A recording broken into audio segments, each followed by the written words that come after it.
Bueno chicos, ¿cómo están? Muy buenas tardes. El día de hoy vamos a hablar acerca de la segunda parte un segundo,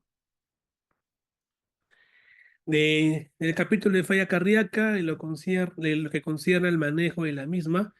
Bueno, yo soy el doctor Renzo Rosales, médico asistente de Servicio de Cardiología del Hospital San Luis de Mayo, con su especialidad en insuficiencia cardíaca crítica y avanzada y también imagen cardíaca avanzada, lo que es ecocardio avanzado, tomo y rezo cardíaco. Bueno, el día de hoy vamos a hablar sobre el manejo. Ya en la clase anterior hablamos un poco sobre epidemiología, sobre fisiopatología, lo que es la insuficiencia cardíaca según los fenotipos. Y ahora vamos a ver acerca causa del manejo de la misma, ¿no? La agenda como tal, como pueden ver, básicamente se centra en 5 acápites y al final debemos dar unos mensajes para la casa con unas conclusiones finales. Bueno, esa gráfica me atreví a colocárselas, ¿por qué? Por una sencilla razón, ¿no? Porque la falla cardíaca como tal, ojo, como pueden ver aquí, ya, no es otra cosa más, vamos a verlo aquí, disculpen, a ver, no se puede ver bien aquí. A ver, un segundo, chicos. Pantalla.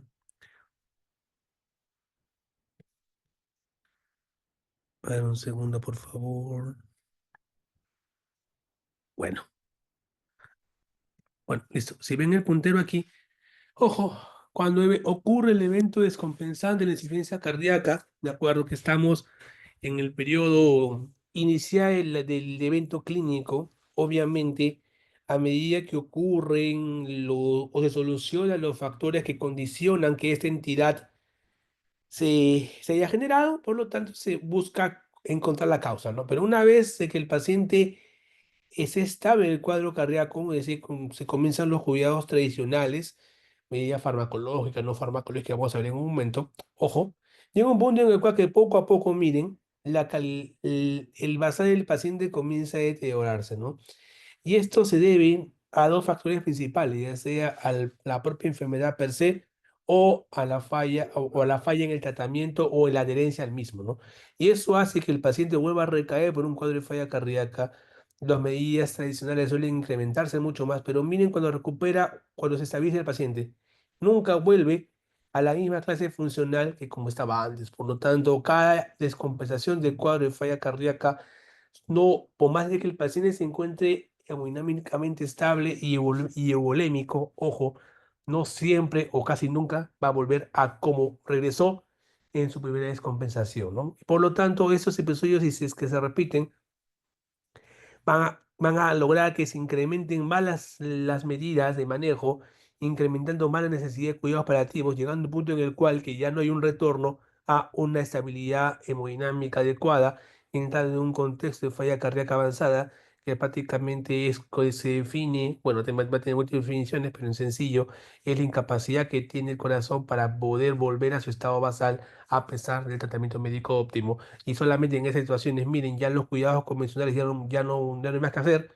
prácticamente cae el manejo convencional y repunta el manejo palia. Por lo tanto, el objetivo de esta clase es tratar de modificar esta historia natural de la enfermedad, que como pueden ver es bastante compleja y bastante complicada. Bueno, caso clínico número uno, ese paciente varón de 45 años que ingresa con dolor continuo, enfermedad de 2 horas, caracterizada por cefalea intensa, asociada a disnea marcada, la cual se presenta de forma súbita y progresiva, motivo por el cual acude a urgencia, ¿no? Cuando ven aquí los antecedentes hipertenso, con tratamiento con un ARA-12 y con bloqueador cálcico, aparte es obeso, no tiene arritmias, ingresa con ese tipo de presión, ojo, a nivel del examen físico preferencial, prácticamente lo que vemos acá es un pulso deficitario presente, con frecuencia cardíaca alta, con ritmos irregulares, ritmos cardíacos arrítmicos, irregularmente regular, y luego tenemos a nivel pulmonar que el murmullo pasa disminuye en bases con crepito difuso en ambos campos pulmonares, ¿no? Si yo tengo aquí un contexto de una emergencia hipertensiva porque está haciendo una falla cardíaca aguda descompensada en contexto de un cuadro de fibrilación auricular con respuesta ventricular alta, ¿no? Motivo por el cual antes de hablar del manejo tenemos que ojear a la falla cardíaca aguda, ¿no? Por lo tanto, recordar siempre la neumonía Champis que les enseñé en la clase pasada, ¿de acuerdo? Que eso suele ser pregunta de examen. Y al mismo tiempo lo que quiero que recuerden es que el enfoque va más allá de lo semiológico y también lo que podemos pedir son exámenes auxiliares como prácticamente ProBNP, NT, como que nos puede dar un indicio que cómo está el componente de presión y llenado a ese nivel, troponinas, en ese caso si es que sospechamos de un evento de un evento de infarto por un contexto un estrés elevado, ojo, dímelo de más que iniciación de ahora se pide intraembolia pulmonar, de acuerdo, y trombosis venosa profunda, pero bueno, más serpiente. Y lo que sí tenemos que recordar aquí, principalmente vimos un electro en contexto de Zika y en contexto de arritmias, y lo que se hace en primera instancia en urgencias es el focus, que es prácticamente un ultrasonido cardíaco dirigido donde podemos estimar visualmente la fracción de eyección, pero recordar siempre que se usa, que se estima la FEBI cuando el paciente se encuentre cerca a la estabilidad, ¿no? Se pide placa de tórax y, ojo, de los exámenes, tanto en placa de tórax como ecopulmonar, el que tiene mayor sensibilidad para valorar congestión pulmonar, eso es pregunta, es el ecopulmonar. Por lo tanto, el tratamiento de inicial de cuadro de insuficiencia cardíaca, recuerden, siempre se basa en dos cosas, ¿no? Hay que ver si el paciente está congestionado o en su defecto si el paciente está con buena perfusión. Los patrones hemodinámicos que vimos en la clase pasada. Entonces, si tengo el paciente que está con buena perfusión, no me preocupo, porque quiere decir que a pesar de todo, la perfusión sistémica está conservada. Por lo tanto, tengo que centrarme más si está congestionado o no. Si está congestionado, los diuréticos siguen siendo el medicamento de elección para poder iniciar el esquema descongestionante de esos pacientes. Entonces tienen una indicación 1C, ¿ya? Y la dosis, que esto es pregunta examen, es la siguiente, ¿de acuerdo? Como acá practicamos en la indicación 1B, en los pacientes que nunca han sido tratados con diurético, es un episodio de no de falla cardíaca, o en su defecto, pacientes que son usuarios de diuréticos, pero que estos tengan un tratamiento irregular, o en su defecto no hayan tomado los mismos, por acá no lo hice, en un tiempo de 2 a 3 días antes del ingreso, se considera como paciente naif o paciente virgen o paciente primerizo de usuario de diuréticos. Y en ese caso, ojo, la dosis inicial es prácticamente de 20 a 40 miligramos de furosemida endovenosa. ¿De acuerdo? Ahora, ¿qué es lo que pasa? Ojo, si el paciente ya es usuario de diuréticos y al mismo tiempo ingresa por un episodio de descompensación. Ustedes hacen la anamnesis y el paciente menciona de que toma su medicamento, su diurético de manera habitual. En ese caso, la pregunta sería, ¿cuánto le doy en bolo al paciente? Y la respuesta en ese caso sería el equivalente a lo que tomaba el paciente por vía endovenosa. Ejemplo, si el paciente tomaba furosemida, la tableta viene de 40 miligramos, ojo, ¿ya? La tableta viene de 40, por lo tanto, una ampolla de furosemida, que es 20 miligramos, equivale a una tableta de 40. ¿Qué es lo que dice la guía? La guía te dice que puedes dar mínimo el equivalente de dosis oral o en su defecto el doble. ¿De acuerdo? Listo. En forma de bolo. Si el paciente toma al día, chicos, 60 miligramos de furosemida, es decir, 40 en la mañana, una tableta en la mañana y mitad en la tarde, esos son 60 miligramos por vía oral. En endovenoso, ojo, eso es 30 miligramos, porque en vía oral son 60. Equivalente no son 30 miligramos. La guía, bueno, acá en este caso acá hay que para corregir, la guía te dice que tienes que tomar el doble de su equivalente en oral. Es decir, prácticamente si el paciente toma 60 en oral, en endovenoso es 30. Entonces, ¿cuánto le das en bolo? El doble de 30 sería 60. O sea, prácticamente para hacerlo más sencillo, lo mismo que toma en oral, le hacen endovenoso en bolo, para hacerlo más sencillo. ¿Ya? ¿Y la ampolla cuándo viene? De 20 miligramos. Entonces, ¿cuántas ampollas tienes que administrar? 3 ampollas. ¿Ya? Otro ejemplo. Si el paciente tomaba 40 miligramos de furosemida en la mañana y 40 miligramos en la noche, 80 miligramos de furosemida por vía oral. Su equivalente en endovenoso es 40. Pero ¿qué dijimos con fines prácticos? Que lo mismo que toma en oral, le das en endovenoso en bolo. Si tomo 80 en el día, entonces 80 en bolo, que son 4 ampollas. Doctor, soy hipotensar, tengo miedo. No hay problema porque el paciente, su cuerpo tolera 80 miligramos. Ya, eso es para un examen. Siempre y cuando el paciente haya sido usuario, se aplica esa regla. O si el paciente sigue tomando su pastilla de forma regular, se aplica. Pero si el paciente es un paciente naif o virgen o primerizo, o es un paciente con tratamiento irregular, y cuya última dosis haya sido 3 días antes del ingreso a urgencias, en ese caso se considera a pesar de eso que el paciente sea naif. ¿Y cuando recibe un naif? De 20 a 40 miligramos endovenoso es TAT. ¿Listo? Ahora, en este caso se puede considerar la combinación de un diurético tiacídico para potenciar el efecto diurético que puede tener un diurético de asa. Por supuesto que sí, no, ese no hay ningún problema. Inclusive hace poco, vamos a ver más adelante, se estila en dar SGLT2 o antagonista medial corticoide o tiacídico-like para incrementar la diuresis. Ahora, otra cosa más que también podemos apoyar nosotros para el tratamiento descongestionante es el uso de vasodilatadores. En este caso, nitroglicerina. La ampolla de nitro viene de 25 miligramos. Entonces se pone dos ampollas, que es de 50 miligramos, diluyen dextrosa 5% en 100 cc. ¿De acuerdo? Y se pasa 1 miligramo por kilo. Siempre y cuando, ojo, disculpe, se pasa 1 microgramo por kilo por minuto de nitro. Entonces, eso solamente se aplica si el paciente tiene una sistólica más de 90. Si no, no le aplicas. ¿Ya? Ahora, y otra estrategia más para ayudar a la descongestión pulmonar es el denominado CPAP.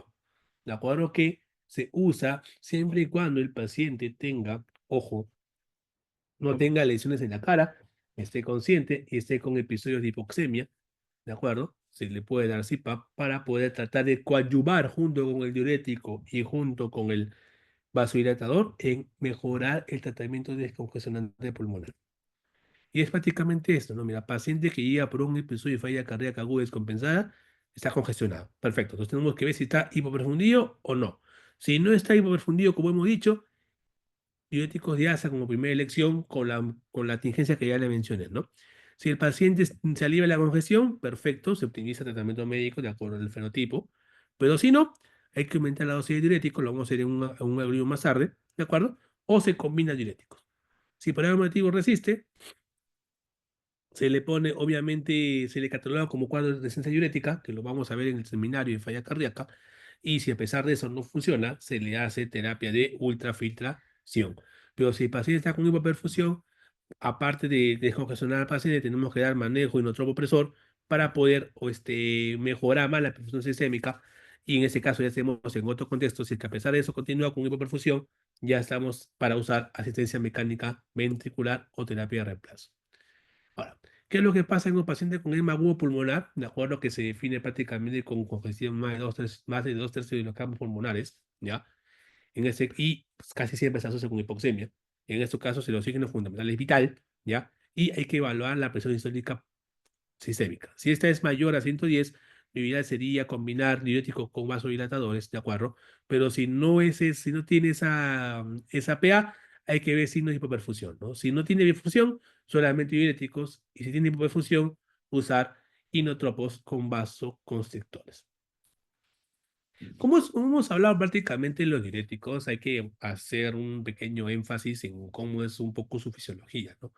Recordar que los diuréticos de asa van a inhibir la rama ascendente gruesa, la asa de Henle, a través de la bomba 2 sodio potasio TPasa, ¿ya?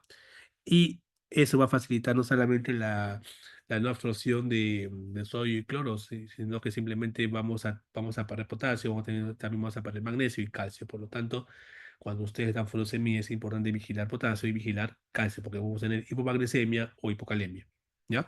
Ahora, ¿qué es lo que sucede? Generalmente, ojo, el diurético de esteadiasa también va a tener una propiedad vasodilatadora, pero va a ser de menor potencia que su efecto diurético. Y la mayor propiedad que tiene este diurético de asa es que va a tener un efecto local porque se concentra más en el tubuli, ¿no? Por lo tanto, su capacidad para poder secretar CO2, que en este caso es el FENA, va a ser directamente proporcional al grado de concentración que tenga el fármaco en el tubuli. Pero va a llegar a un punto en el cual, ojo, en condiciones normales, a medida que yo incremente la dosis de furosemida, en teoría, en teoría, el fármaco responde, ¿no? Pero hasta cierto punto, que es el 20% de la fracción de excreción de sodio. Sin embargo, ¿qué es lo que sucede con los pacientes con insuficiencia cardíaca de por sí? De por sí, los pacientes con falla cardíaca, al tener un cierto, sobre todo lo del fenotipo reducido, ¿ya? Al tener un cierto grado de hipoperfusión renal, también hay un grado de remodelado túbulo glomérulo intersticial. Eso lo van a ver más en nefro. Pero, en resumida cuenta, el túbulo primero se hipertrofia, la capacidad de la bomba se disminuye, luego se atrofia y llevando también al daño glomérulo tubo intersticial. Muy aparte que el glomérulo se afecta al final y el intersticio se afecta de forma secundaria, el túbulo es el principal target de la resistencia diurética. ¿Ya? Entonces, a medida que el paciente es usuario de diurético de manera crónica, acuérdate que va a haber mayor remodelado tubular y la capacidad que tengan las nefronas, sobre todo el sistema tubular, de responder adecuadamente o no al diurético va a ser mucho menor en comparación con años previos. Por lo tanto, no se recomienda usar mucho tiempo diurético con un mecanismo crónico porque puedes estimular y prácticamente, por decirlo así, condicionar a mayor frecuencia de resistencia diurética, ¿no? Entonces, recordar eso, ojo, cómo yo valoro la respuesta inadecuada cuando yo veo un volumen de excreción de orina menor a 125 cc por hora o 250 cc en 2 horas. Es por esa razón cuando indicamos diuréticos, ya sea en bolo o en infusión, para evaluar respuesta, tenemos que evaluar la cantidad de excreción de orina que puede ver el paciente, ¿no? Ahora, y que hay que recordar que con respecto a las dosis, a mayor dosis de diuréticos, la mortalidad es mayor, no por el diurético en sí, sino por las complicaciones que los diuréticos ocasionan en los pacientes. Por eso que no es recomendable mucho dar tanto diurético en esos pacientes. Ahora, acá hay un montón de algoritmos de cómo usar los diuréticos. Ojo, prácticamente es lo mismo que le dije. Pacientes que son usuarios, son naif, se usa furosemida 40 miligramos, está de acuerdo. Pero si el paciente no lo es, se usa diferentes tipos de solución. Vamos a ver ahora acá en este gráfico mucho, mucho más amigable, que es la Sociedad Europea de Cardiología, ¿ya? Y esa es pregunta de examen, ojo, ¿ya? Tratamiento paciente con diurético, ojo, si el paciente recibe tratamiento en casa, sí, se le da 1 hasta 2 veces la dosis oral. En este caso,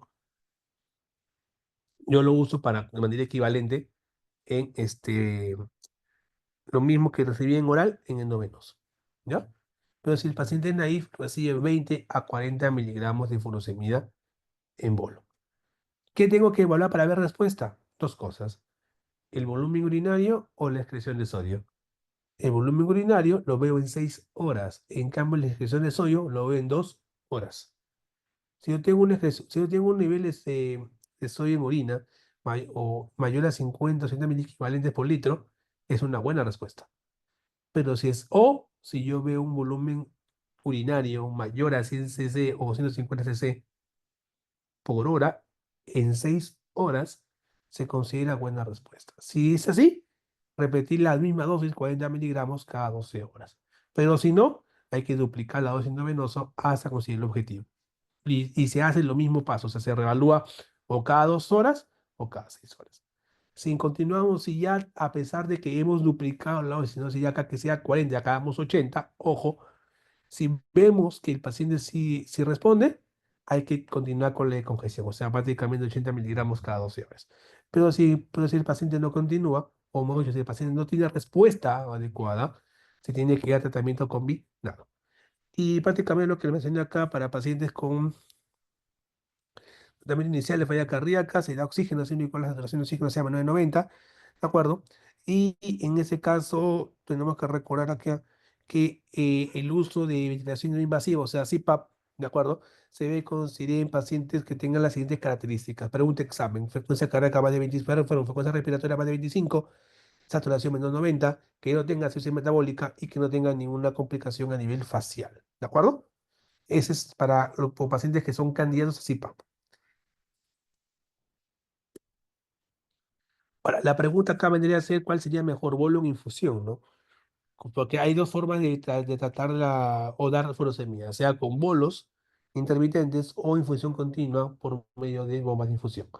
En este caso, ojo, el estudio que trató de compararlos fue el estudio DOSE, por ejemplo, en New England, y lo que demostró prácticamente que da igual cualquiera de las dos estrategias que tú uses, porque ambas no tienen impacto en mortalidad, son más sintomáticos.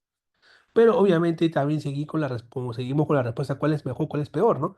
Y en este caso, este metaanálisis publicado en la revista brasileña de cardiología nos demuestra que con respecto a mortalidad da igual, miren aquí, ¿ya? Pero con respecto a pérdida de peso que se traduce con mayor excreción o volumen urinario, el brazo de infusión continua fue mucho mayor con respecto a los pacientes que tienen este, terapia de bolo, ¿de acuerdo? Igual que el volumen urinario total. Ahora, lo que acá debemos tener en cuenta es lo siguiente, ¿no? Cuando ustedes vean un metaanálisis, quiero que se fijen en eso que es el final. Este es el effect size, que es el diagrama del árbol. Este es el Fan's plot, que es, por decirlo así, la conclusión, ¿no? Obviamente, a rasgos generales se mira esto, ¿no? Se mira el riesgo relativo, intervalo de confianza, que es eso que es aquí, y se acabó. Pero ojo, lo que aquí llama mucho la atención también es esto, ¿no? La heterogeneidad, en este caso es relativo, porque miren aquí, una heterogeneidad aceptable tiene que ser por lo menos menos del 50%, acá tiene 87, o sea, son estudios que son totalmente diferentes, ¿de acuerdo? Y un chi cuadrado aceptable, ¿no? Pero entonces, ¿qué es lo que quiero decir con esto? Cuando vean un metaanálisis, generalmente esto que te dice que como este metaanálisis tiene una heterogeneidad bastante alta, si bien es cierto, tiene mayor tendencia a que el que la infusión continua de furosemida es mejor, entre comillas, hablando que el bolo para reducir peso de pacientes expensa del volumen urinario, pero hay que tener con pinzas que esto no puede ser aplicable para toda la población, por más metanálisis que sea, porque tiene una heterogeneidad bastante alta. Ahora, pero igual tiene una tendencia, ¿no? Entonces, ¿qué quiero decir con esto? Si tú tienes una facilidad de que tu personal de enfermería aplique bolos, lo puedes hacer cada 4, cada 8, cada 6 o cada 12 o cada 24 horas. Pero si no lo tienes, es mejor que uses una bomba de difusión para que tú mismo titules la dosis. ¿De acuerdo? La furosemida se prepara de la siguiente manera. Se prepara, la ampolla viene de 20 miligramos, ¿correcto? Hay dos formas. O pones 10 ampollas en 100 o pones 20 ampollas en 100 de cloruro, no extra, o sea, de cloruro. ¿Ya? Y generalmente lo que haces es dar, si es 10 ampollas si es ampollas en 100 cc, empiezas con 3 cc hora. Pero si son 20 ampollas en 100, empiezas con 5 a 6 cc hora. ¿Y cómo es la estrategia de congestión? Generalmente aquí lo que nos da a entender es que durante el evento descompensante de la falla cardíaca, primero usamos diuréticos endovenosos y podemos iniciar conjuntamente CGLT2, ¿de acuerdo? En palifosina o la palifosina, ¿de acuerdo? De los dos, el que demostró mayor eficacia diurética en un periodo agudo fue la palifosina con el pulso y con el estudio en pulse. No se observó diferencias significativas con la DAPA en la EMPA sí, pero eso con respecto a largo plazo, ¿no? Pero con respecto a manejo inicial, en los estudios previos publicados en el 2022, sí se demostró que los diuréticos, pero los SGLT2 son buenos para poder iniciarlos como terapia desescalonada, ¿no? Otros prefieren iniciar con diacidas o diacídicas like, si es que no tienes acetolamida, ¿de acuerdo? Diuréticos tiacídicos, en este caso la clorotiazida o la clortalidona, ¿de acuerdo? Pero si a pesar de eso no te funciona, ojo, puedes usar tolvaptan o ultrafiltrado. Aparte, en forma, por decirlo así, paralela, ojo, tenemos que también tener en cuenta titular la dosis de los fármacos, de al paciente y una vez, ojo, de que el paciente ya pasó el evento descongestionante, continúa con ese GLT2 y solamente, ojo, y si es bien claro, lo ponen en el seguimiento del cuadro de falla cardíaca, solo dar diuréticos en los pacientes que realmente lo necesiten. Y aquellos que no, mejor no se lo des, porque aparte de favorecer más el remodelado túbulo intersticial, lo que haces va a ser básicamente, si esos pacientes son, aguante que los diuréticos de ASA son hipotensores, entonces en lugar de bajar presión con los fármacos que modifican la enfermedad, sobre todo en fenotipo reducido, mejor bajo la presión en ellos que con un diurético.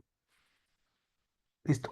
Una vez que ya hemos visto un poco el manejo agudo y básicamente las preguntas se van a circunscribir en la dosis de furosemida. Ojo, que le puedo poner un caso clínico de un paciente tal, le doy la dosis y le voy a preguntar cuánto debe recibir en bolo o en su defecto, si es un paciente naife, ya saben cuál es la respuesta. Bueno, caso clínico número 2, un paciente básicamente adulto mayor que acude de consulta externa, ya no estamos en un ambiente urgencias, por inamorados esfuerzos, mal leve hinchazón en miembros inferiores, ¿no? Que prácticamente se exacerba la molestia en los últimos días. Antecedente, ya tiene diagnóstico de falla cardíaca, de acuerdo, toma losartán 2 veces al día con bisoprolol, furosemida, espironolactona, de forma irregular, o sea, prácticamente no es como si no tuviera la pastilla. Aparte es diabético, ojo, tiene un antecedente de cardiopatía isquémica y toma estatinas y nada más. Cuando ingresa al consultorio, prácticamente las funciones no son tan relevantes, ¿de acuerdo? No llaman mucho la atención. El examen físico tiene un soplo sistólico focomitral, ¿de acuerdo? Y a nivel pulmonar, prácticamente hay signos de congestión pulmonar con signos de insuficiencia cardíaca, porque también tiene edemas en miembros inferiores. Y aquí viene la parte de la clase en sí, que es cómo es el manejo de los pacientes según el fenotipo de falla cardíaca. Y recordamos que tenemos fenotipo reducido, levemente reducido y fenotipo preservado. Como diagnóstico de falla cardíaca va a depender netamente de la fracción de inyección, ¿no? Y con respecto al fenotipo reducido, se les dije en la clase de la teoría que, que el principal foco fisiopatológico viene a ser la actividad neuroeje, con actividad simpática incrementada, con el RAS, aumento de fibrosis con el mineral corticoide, ojo, y, y al mismo tiempo una actividad o más actividad, secreción de péptidos natriuréticos sin actividad relevante, ¿no? Ojo, y aquí, ¿qué quieres ver con esto? Estos estudios publicados en New England y en Lancet son los inicios de la cardiología con respecto a mejorar la sobrevida de pacientes con falla cardíaca, ¿no? Porque generalmente estos pacientes, antes de que salieran esos estudios, eran tratados con hidralazina, eran tratados con diuréticos y no mostraban beneficios en la mortalidad, ¿no? Hasta que en el estudio, en estudios, primero se hizo el estudio consensus con el Alapril en pacientes con solamente con EDH 4 que demostró beneficio, pero los pacientes con estudio SOLT, que prácticamente involucraron pacientes con fiebre reducida, ojo, en esos pacientes sí se demostró, miren aquí con esta curva de Kaplan-Meier, disminución de la mortalidad general y por todas las causas, excepto muerte súbita, y obviamente eso generó un impacto significativo. No solamente con el Alapril, también hubo estudios con Ramipril, con Lisinopril, ¿de acuerdo? Y contando la April que demostraron que los YECAS en general son muy buenos para poder reducir mortalidad por todas las causas, hospitalizaciones, cardiovascular, no tienen impacto en muerte súbita, pero en todo lo demás sí, en los pacientes con falla cardíaca, ¿no? Y después inició ahí el cambio de la sobrevida, y luego salió los estudios de los metabloqueadores, en este caso con el isoprolol CB2, que en los pacientes con tratamiento convencional demostró reducir igual que el YECA, pero acá se agregó el acápite de muerte súbita. Luego apareció el estudio HF con metoprolol, el estudio Copérnicos con carvedilol y el estudio Seniors con nebivolol. Que todos demostraron lo mismo que hacer beta selectivos, demostraron tener un impacto significativo en reducción de mortalidad cardiovascular, todas las causas son hospitalizaciones por falla cardíaca y al mismo tiempo muerte súbita. Luego apareció el estudio énfasis, ¿de acuerdo? Y el estudio Rales, en este caso con espironolactona y luego con emparenona, que también demostró igual que los anteriores, disminución tanto de mortalidad cardiovascular por todas las causas y disminución de rehospitalización por falla cardíaca. Los tres demostraron mejorar calidad de vida en el score Kansas y obviamente mejoramiento de la clase funcional. Por lo tanto, hasta ahí teníamos una triple terapia y teníamos esperanzas de que esos pacientes puedan mejorar, ¿no? Y bueno, era el IECA, el mineral corticoide antagonista y el metabloqueante. Sin embargo, en el 2014, miren, tuvieron que pasar por lo menos casi, casi 15 años, no más. Pasaron 23 años hasta que se estalló el estudio Paradigm, ¿de acuerdo? Que comparó la molécula LSZ-CNB6, que es acubitilovalsartán, con enalapril, que consiste en sacubitrilo, era un antagonista de la neprilicina, ¿de acuerdo? O en embotellasa neutra, y el valsartán un ARA2. Previamente habían hecho un estudio con un bloqueador de neprilicina y aparte un IECA, en ese caso fue el estudio fue el Omapatilab, que no demostró significancia, más bien aumentó la tasa de angioedema, ¿no? Por lo tanto, no prosperó, pero se hizo un segundo estudio, esta vez con ya no bloquear la enzima convertidora, sino bloquear el receptor de Aragos. Y aquí salió el Paradigm, en el cual prácticamente destronó al YECA porque demostró ser superior al mismo en disminución de mortalidad por todas las causas de falla cardíaca y al mismo tiempo en el POI combinado tuvo un hazard ratio de 0,8 y es una reducción del 20% en la mortalidad general y en la mortalidad por insuficiencia cardíaca. Todo eso se planteó en este metaanálisis. Miren, si yo combinaba el ARNI con el betabloqueante y el antagonista mineral corticoide, había una reducción casi un 63% de la mortalidad por todas las causas.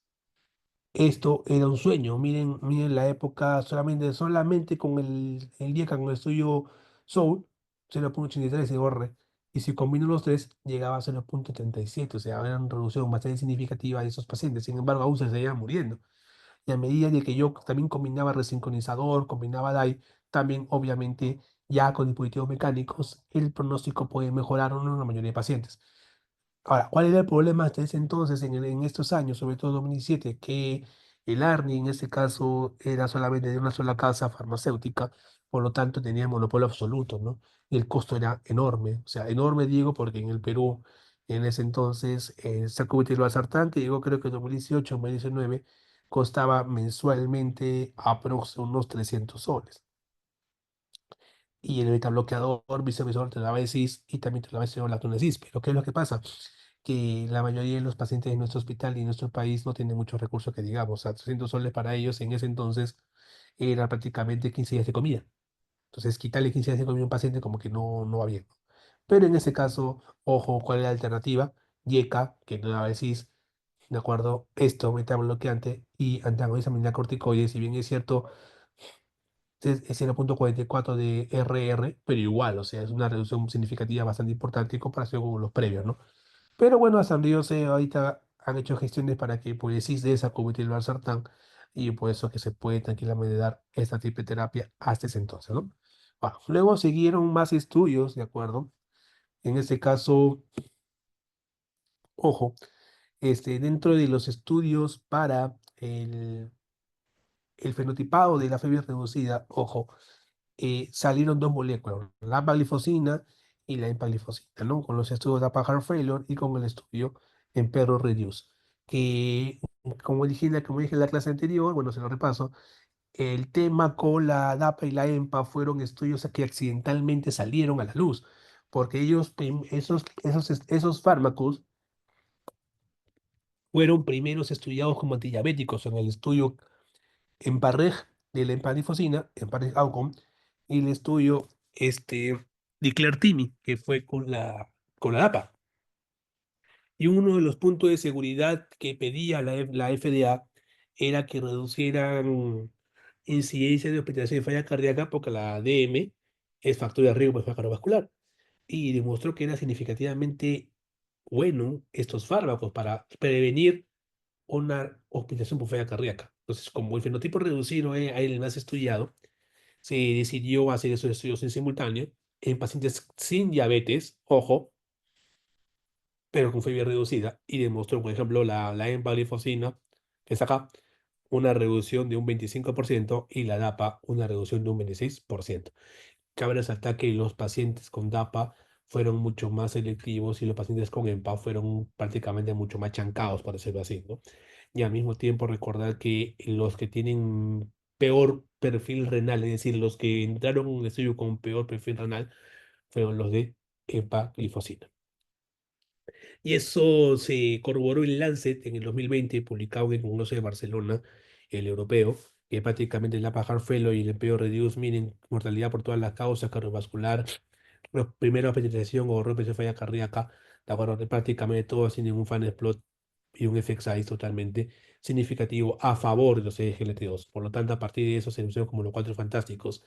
Y lo que yo le decía al grupo de prácticas no es que lo floree, porque así la Sociedad Europea de Cardiología lo llamó, este no es fotomontaje por si acaso, ¿ya?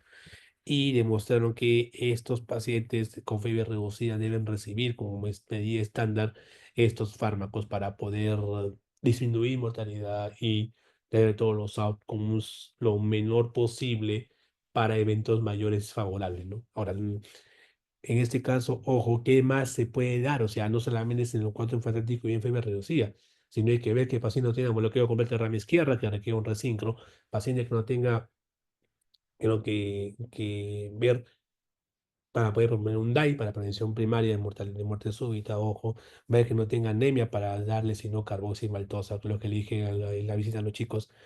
Al mismo tiempo también ver la insuficiencia mitral, si es severa, sobre todo para cistibutar al mitraclip, que es un dispositivo de corrección mitral a nivel percutáneo, que el estudio COP y el estudio Mitra FR demostró que esa estrategia disminuye mortalidad y reducción falla cardíaca a pesar de un tratamiento médico óptimo, ¿ya?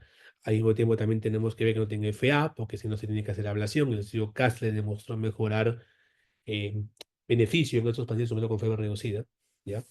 Y bueno, y más cosas, ¿no? Si el paciente sigue así, tenemos que ver igual, si tiene cardiopatía hipertrófica o mecartinib, y si empezar si resiste todo eso, empezar con digitálico, ¿no? Como pueden ver, el manejo de falla cardíaca, fiebre reducida, si bien eso se circunscribe en estos cuatro fantásticos, la pregunta que viene acá acorde es obviamente, ¿con quién empiezo? Y para eso, la verdad, no hay una respuesta absoluta, ¿ya? Tampoco les voy a preguntar eso, pero no hay una respuesta absoluta porque va a depender mucho de cada tratante, ¿no? La idea es que los cuatro estén antes del alta. ¿Cómo los inicies? Eso depende mucho de cada uno. Y tanto así fue, miren, que la guía de hepática clínica, miren, recomiendan en ese momento, en el 21, la guía canadiense recopila los cuatro fantásticos, pero no dice quién va primero, ¿de acuerdo? Y tampoco la guía europea de la Sociedad Europea de Cardiología, Renovada Redundancia, tampoco te dice con quién empezar, pero lo que sí te dice que sí o sí, esos cuatro deben estar antes del alta. Ahora, lo que decía, te pregunta examen, ojo, si el paciente tiene ritmo sinusal, este, ritmo sinusal, en este caso un QRS ancho, ¿de acuerdo? Y una falla menor del 35%, va sí o sí a resincronizador, ¿de acuerdo? Si el QRS es más de 150 milisegundos, es clase 1 de resíncrono. Eso es fácil. Vamos a ver ya posteriores que cuál es la indicación para sincro y cuál es la indicación de DAI, que eso sí o sí es pregunta de examen. Por lo tanto, con los cuatro fantásticos chicos no hay pierde, ¿de acuerdo? Se le da siempre yeca o en su defecto lo más idóneo sería dar un ARNI, ¿de acuerdo? Si es que no hay yeca, le das, ¿ya? Y pero beta bloqueante, SGLT2 y antagonista mineral corticoide, todos esos son indicación 1A. Y acá me detengo un ratito si es que alguien quiere refutar mi examen por esto. Los ARNI tienen indicación 1B. ¿Por qué motivo? El clase 1 es prácticamente no se refuta, pero el nivel de evidencia es B. ¿Por qué? Porque la FDA, en la guía del Colegio Americano de Cardiología, que quería refutar esa pregunta con la guía, que pasó el ciclo pasado, esa guía pone que es, ponen al ARNI primero en lugar del YECA. Ah, después ya se reivindicaron hace poco. ¿Por qué? Porque la FDA considera dar mejor sacubitril/valsartán primero antes que el DIECA y le pone por encima, a pesar que el DIECA tiene más estudios. En el ARNI solamente hay un ensayo clínico autorizado, que es el Paradigm. Luego salió el Pioneer, que no mide mortalidad, sino mide disminución de ProBNP-NT. El Transition, que es prácticamente cómo titular, no vamos a hablar cómo usamos las dosis en un rato, ¿ya? Pero solo tiene un estudio. Solo hay una molécula. En cambio, en el YECA, ojo, son varias moléculas, varios estudios. Por ejemplo, el Soul es en el April, ¿de acuerdo? Luego sigue el Atlas, que es el Sinopril, el Aire, que es el Ramipril, se me fue el nombre del Tanulapril, ¿ya? Y también sigue estudios con el Printopril.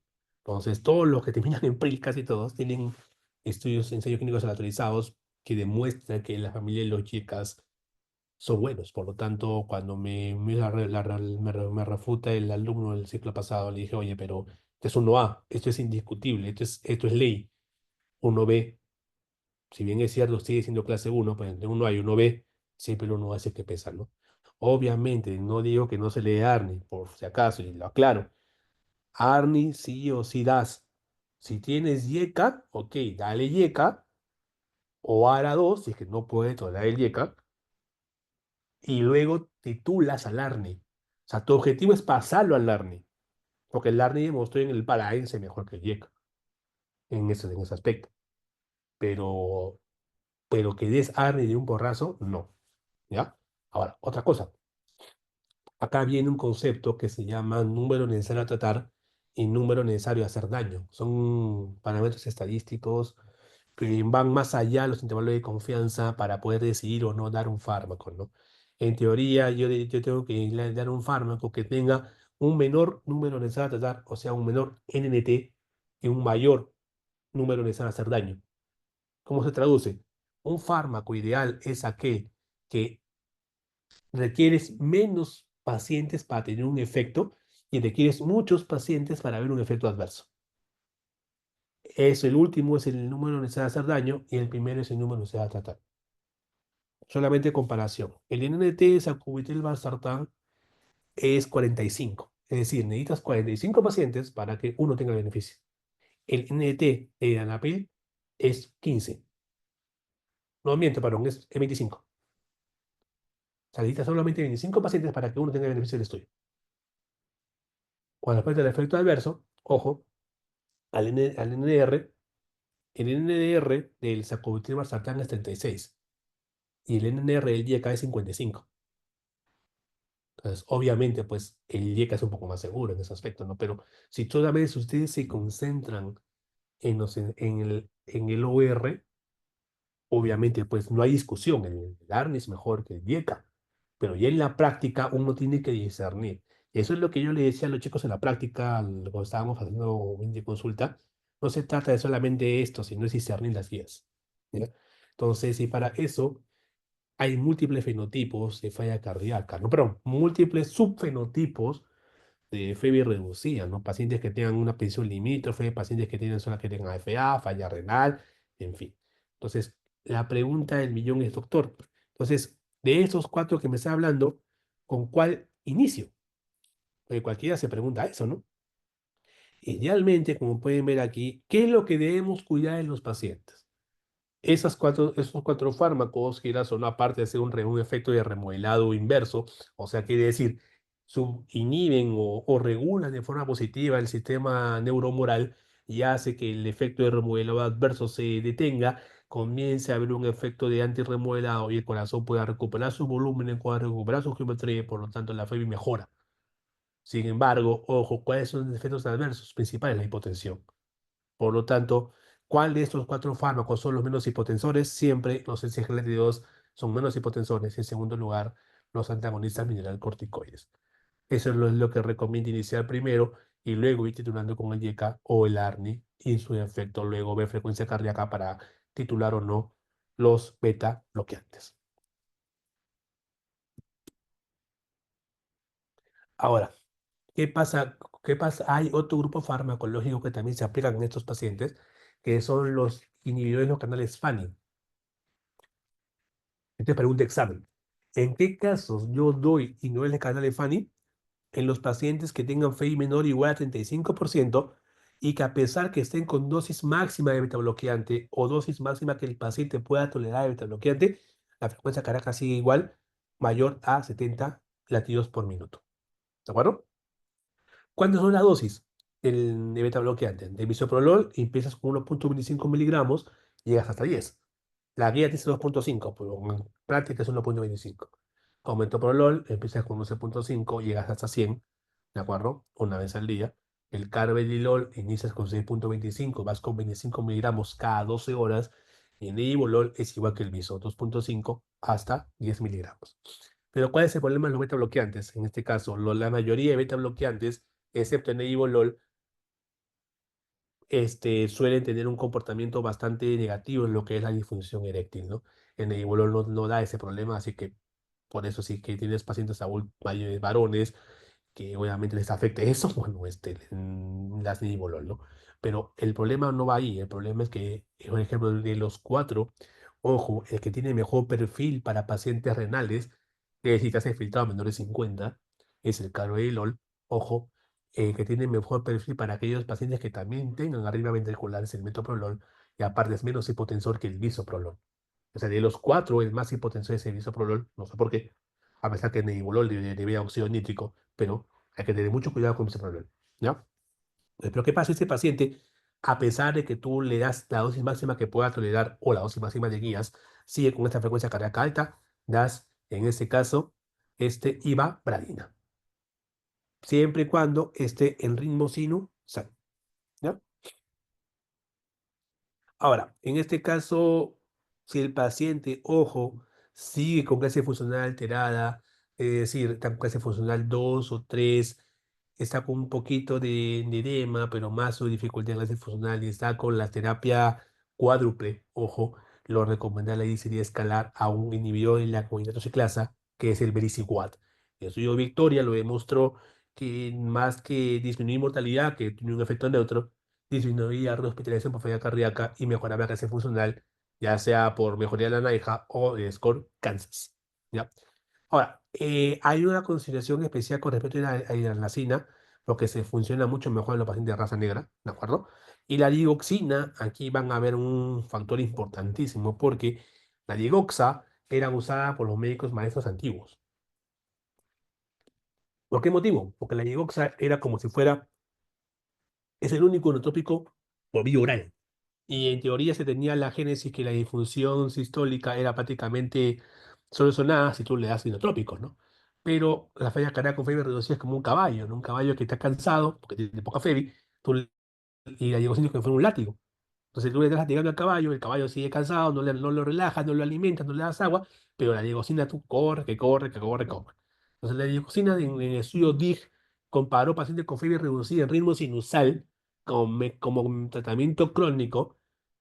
Si bien es cierto, mejoró clase funcional, pero aumentó la mortalidad. Y por ese motivo no se le da digoxina como tratamiento de primera elección para fiebre reducida.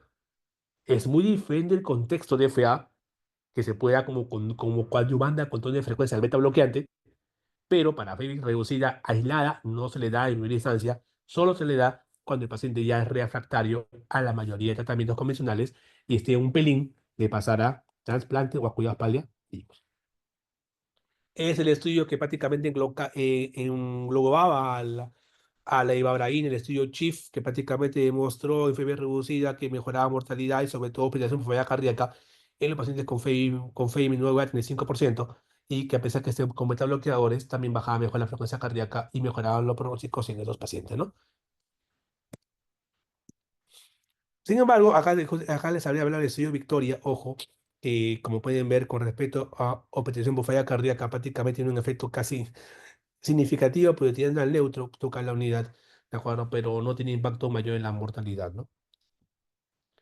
En este caso, el Omecartiv, que prácticamente se hizo en los pacientes con cardiopatía hipertrófica, se demostró que obviamente mejoraba mortalidad y sobre todo clase funcional en esos pacientes que tenían esa patología más con fiebre reducida, ¿no? Y esa es pregunta de examen, ojo, con respecto a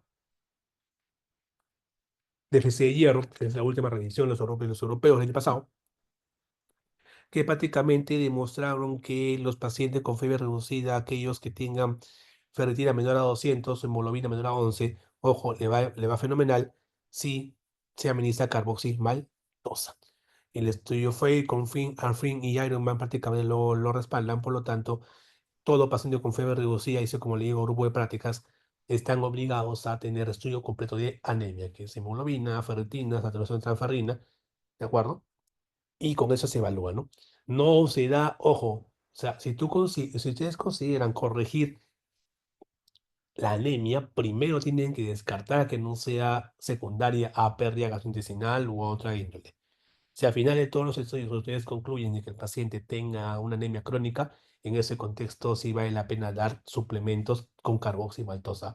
No sulfato ferroso, no hierro sacarado, no hierro polimaltosado, porque no hay evidencia contundente que eso sirva para mejorar mortalidad y más que todo, sobre todo no mejora clase funcional en este contexto. ¿Qué quiero decir? Que el contexto que ve un hematólogo, un internista en bajar la anemia, en este contexto no me sirve, porque lo que yo quiero es mejorar clase funcional para evitar que el paciente se hospitalice. Y el único estudio ahorita demostrado fue con carboximaltosa. Y aquí, esa es pregunta examen, ojo, acá se los pongo bien clarito. ¿Cuándo considerar implante un DAI? Solamente les voy a preguntar lo que dice UNOA. ¿De acuerdo? Se recomienda el DAI para reducir el riesgo de muerte súbita y mortalidad por cualquier causa en pacientes que se han recuperado una arritmia ventricular causante inestabilidad hemodinámica o parada cardíaca resuelta y tiene una esperanza de vida mayor de un año o en estado funcional, ¿de acuerdo? Y que la arritmia prácticamente se produzca a menor condición de un infarto. Es una indicación. Y segundo, ojo, que es esta, paciente con DAI puede reducir el riesgo de muerte súbita y mortalidad por cualquier cosa, en con falla cardíaca, etiología isquémica, excepto si sufrió un infarto en los últimos 40 días, ¿de acuerdo? Con FEI menor o igual a 35%, y tiene que estar con tratamiento médico óptimo mínimo igual a 3 meses, y su esperanza de vida tiene que ser mayor o igual a un año. ¿Por qué se pone ese tiempo? Porque generalmente en los 3 meses se comienza a ver cierto efecto positivo en el remodelado, pues por esa razón que una forma para poder evaluar la eficacia de los fármacos, sobre todo los cuatro fantásticos, no solamente es eficacia funcional, sino ver también la arquitectura cardíaca.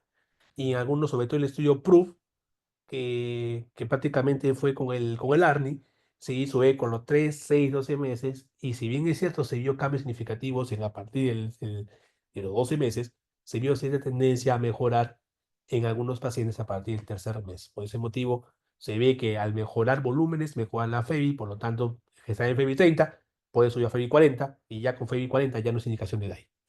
¿De acuerdo? Nunca se olviden, FEBI menor a 35% y TMO y esperanza de vida más de un año. Otra pregunta que solía hacerlas hace un par de ciclos, ¿cuándo doy resincro? ¿O cuándo indico resincro? Y resincro, ojo, siempre vean los 1A, que son las que no se refutan con nada del mundo, ¿de acuerdo? Te suelo preguntar eso. ¿Cuándo pido resíncrono? Cuando tengo un paciente con falla cardíaca, ritmo sinusal, ojo, esta es la clave, y QRS ancho que mira más, mayor o igual a 150 milisegundos y que tenga morfología rama izquierda y con FEBI menor igual al 35%. Esto es indicación 1A. Esto suelo preguntar siempre en exámenes. Ojo, seguimos, pero hubo una sorpresa en el Congreso de Ámsterdam de la Sociedad Europea de Cardiología, porque salió algo bastante interesante, ¿ya? Salió publicado el estudio Quest, que es el estudio que utilizó Kilicaxin. Y dirán, ¿qué es eso? El Kilicaxin es una serie de hierbas chinas, ¿ya? Y usted me dirá, doctor, estamos en medicina basada en evidencia, estamos en medicina natural o alternativa. Pero la mente excepcional, lo que a mí también me sorprendió, que el Kilicaxin, ojo, es una medicina tradicional china, que son hierbas medicinales, ¿ya? Y ojo, fue la sorpresa del Congreso y todos se quedaron así, se cayeron para atrás, porque fueron tan atrevidos de colocar ese estudio como objetivo primario, compuesto de mortalidad por cardiovascular y operación fea cardíaca, o sea, un punto duro bastante fuerte. Y secundarios, los puntos separados y cambios en ProBNP. ¿Ya? Obviamente, ojo, ¿qué demostró en este caso? Demostró que el Clicaxin redució, primero, ojo, hicieron un estudio de los chinos, antes de mandarse con todo esto, y demostraron una reducción del ProBNP en más del 30%, en este ProBNP, perdón. Entonces, obviamente, pues se lanzaron con todo, y esos prácticamente son los criterios de inclusión, bueno, perdón, son lo mismo, perdón, y hasta los criterios de inclusión, que prácticamente era un paciente con falla cardíaca crónica mínimo con 3 meses, con falla igual menor a 40%, y que esté con tratamiento médico óptimo, es decir, prácticamente que estén con todas las drogas a ver si por haber. Si bien es cierto, aquí no hay mayor número de pacientes con SGLT2, ¿ya? Pero hay un número pequeño de esos pacientes. Pero igual, que la mayoría estaba recibiendo bloqueador del RAS, un aldosterónico y un bloqueador beta. Entonces, eso es lo importante. Ahora, ¿a quiénes excluyeron? A prácticamente falla cardíaca, valvulopatía, cardiopatía congénitas, pericardio, arritmia, que prácticamente hayan tenido cuadro isquémico con reconstrucción reciente, en fin. Y sobre todo mujeres embarazadas. ¿Qué demostró? Oh, sorpresa, reducción en la mortalidad en su punto primario en un 22%, un HR 0,78. Todos nos miramos para atrás. a ese congreso fui, antes que vaya a la sub, y créanme que fue lo máximo. Ahora, obviamente, pues nadie lo creía y todo el mundo dirá cómo Wichi consigo la hierba china, ¿no? Pero obviamente si pueden conseguirla, personalmente no en el Perú, ya, y no sé si es que el IGB la apruebe, pero a nivel mundial, sobre todo en China, aparte de los cuatro fantásticos, sí está recomendado dar Kilicaxin porque ha demostrado tener beneficios bastante significativos. Y mire, bajar o falla hospitalización. Ese es el punto por todas las causas. Ojo, en cómputo combinado, por los puntos separados, demostró también tener disminución de mortalidad cardiovascular y disminución de la mortalidad por insuficiencia cardíaca. Así que no hay que subestimar a los chinos. Por lo tanto, esta, esta pirámide hecha por el doctor Nicolás Manito, ¿de acuerdo? Que es un referente a nivel mundial en lo que es falla cardíaca, trabaja en el hospital Belviche de Barcelona, puso esta pirámide cuya la base son los cuatro fantásticos. Ojo, acá él pone esa cultura al sartán porque es lo que tiene que darse, pero puedes empezar con un yeca, no hay ningún problema, ¿ya? Luego, en este caso, Paz y Babradina, acá está el Bericiguat, y a pesar de eso sigo prácticamente con el Resincro, el LAI, de acuerdo, aquí en este caso es el a la par, reparación mitral transcatéter, percutánea, ¿de acuerdo? En todos lados sigue la rehabilitación cardíaca desde que empieza la enfermedad hasta el final, y los diuréticos sí o sí tenemos que tener consideración a usarlos de forma adecuada y de forma responsable, ¿no? Pero lo que pasa es que el paciente no funciona con eso, se le da ya un manejo mucho más avanzado con el levosimendan, que es un inotrópico de administración este, continua y crónica, ¿de acuerdo? Se administra cada 2 semanas. El levosimendan es un sensibilizador de calcio y se le da en los pacientes con preparativo, ya sea trasplante o ya sea palliativo, ¿no? Si va a trasplante, previamente se le da una asistencia mecánica ventricular, o después se va a cuidar a trasplante como Galicia de espera, pero si es que no es candidato a trasplante y no es candidato para asistencia ventricular, va a cuidados paliativos a esperar su final. Entonces, ahora le toca la pregunta que me había dicho, ¿cómo titulo y a cuántas dosis? Y si tiene que vigilar si está lo siguiente, ¿no? Si es hospitalizado o si es ambulatorio, perdone, si es renal, si es geronte, el APA y los ritmos asociados, ¿no? Y aquí ojo prácticamente para poder mencionar que los pacientes con falla cardíaca en general tenemos que ver primero esos acápites. ¿Por qué? Porque estos fármacos suelen ser hipotensores y muy aparte del desmadre hemodinámico que puede generar la hipotensión, también genera muchas molestias. Eso es uno de los motivos por el cual el paciente no toma el tratamiento, ¿ya? Entonces, prácticamente ver este paciente mayor de 75 años, ojo, lo primordial es en casi todos iniciar con ese GLT2, si hay la tasa de filtrado mayor y menor de 30, siempre empiece con eso, por favor. Y si quieren, pueden empezar con un YECA o con un ARA2, ojo, solo en ese grupo, no con los antialdosterónicos. Entonces, lo recomendable es empezar todos con ese GLT2, DAPA o EMPA 10 miligramos y un YEC, en este caso, a cuarto de dosis, ¿no? O un ARNI cuarto de dosis. Una vez que el paciente tolere 3 a 4 días, le puedes agregar betabloqueante, un cuarto de dosis, y si tolera todo eso, o puedes subir la dosis del, del ARNI, o puedes subir la dosis del YECA, y si a pesar de eso no va bien, le agregas recién el antagonista mineral corticoide. Como puede ver, ese algoritmo de titulación fue propuesto por la Sociedad Española de Cardiología, ya lo trabajamos, o trabajamos allá en el Marañón, pero eso va a depender mucho de cómo el tratante ve al paciente. O sea, no es una guía que tienes que seguir a rajatabla, pero te da una cierta idea. Pero lo recomendable en este caso es que también tengamos una posición de los americanos, que ellos dijeron, generalmente este estudio publicado en el 23 trató de comparar dos espectros, ¿no? Pacientes que tuvieran una terapia cuádruple intensa o terapia cuádruple titulada, ¿no?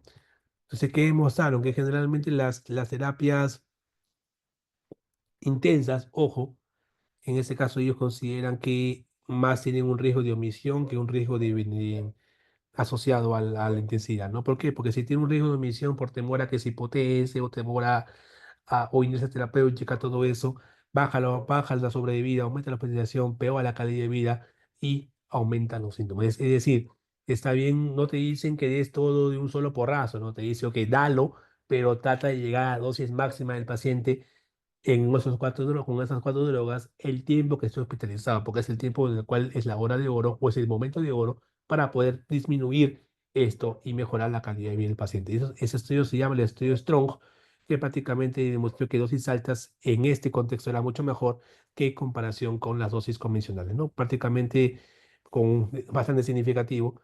Y también se vio eso al día 90 con nivel de PNT que prácticamente están más a favor de las altas dosis que las bajas dosis. Yo particularmente tengo críticas al Strong porque si bien es cierto la población que se estudió, claro, hay población americana, europea, nórdica, y creo que hay uno que otra la población latinoamericana, ¿no? Pero nuestra población de por sí, acuérdense, somos mucho más pequeños que los europeos o americanos, tenemos una condición física diferente, y por lo tanto, si bien es cierto, eso no aparece en las guías, ojo, también fue prácticamente esto dijeron en la Sociedad Peruana de Cardiología, sacaron una guía de falla cardíaca de la sociedad y particularmente yo estoy en contra porque no puedes extrapolar el Strong sin un estudio previo poblacional, porque no hay en el Perú.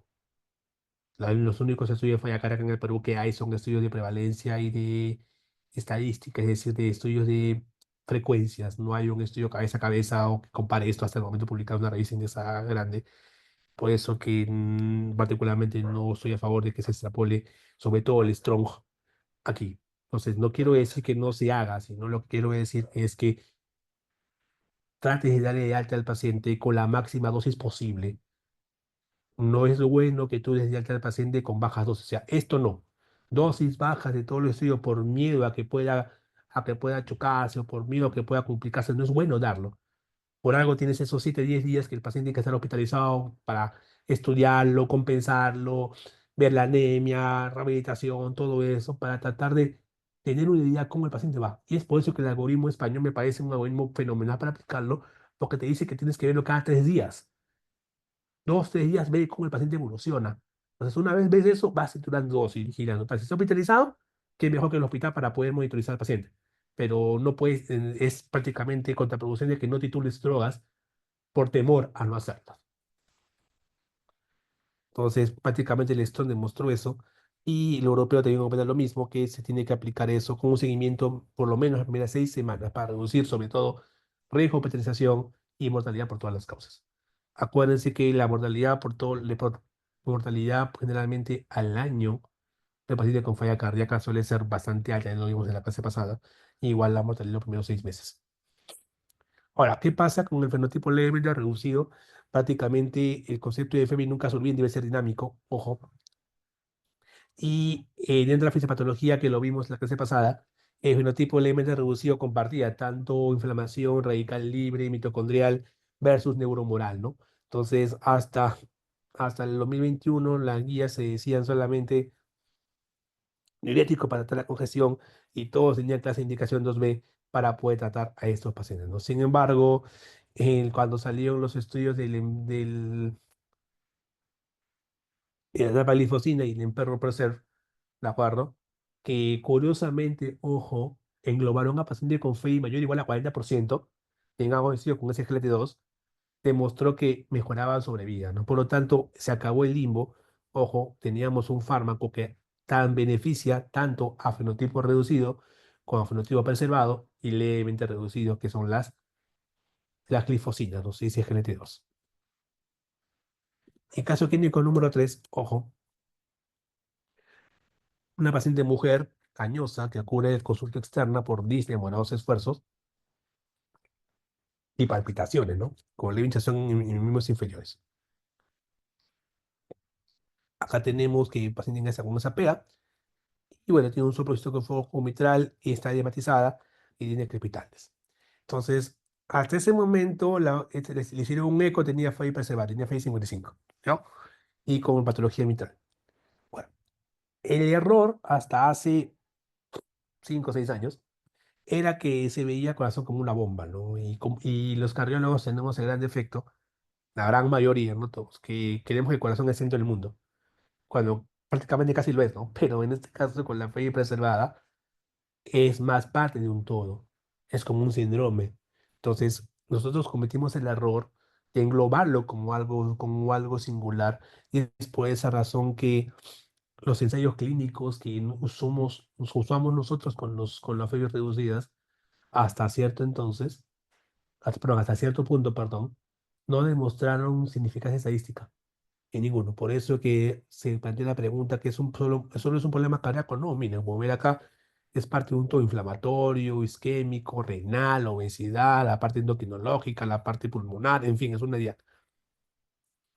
Por lo tanto, obviamente el corazón no es solo una bomba, por lo tanto, no solo que hay inotrópicos. Y casi como la estrella en la fiebre reducida que superó al YK fue el Paralite, con el sacubitril valsartán salió el Paragon, que era con un sacubitril valsartán en fiebre preservada, no con fe igual a mayor a 45%, pero demostró que no fue en su punto duro beneficioso para ese tipo de cosas.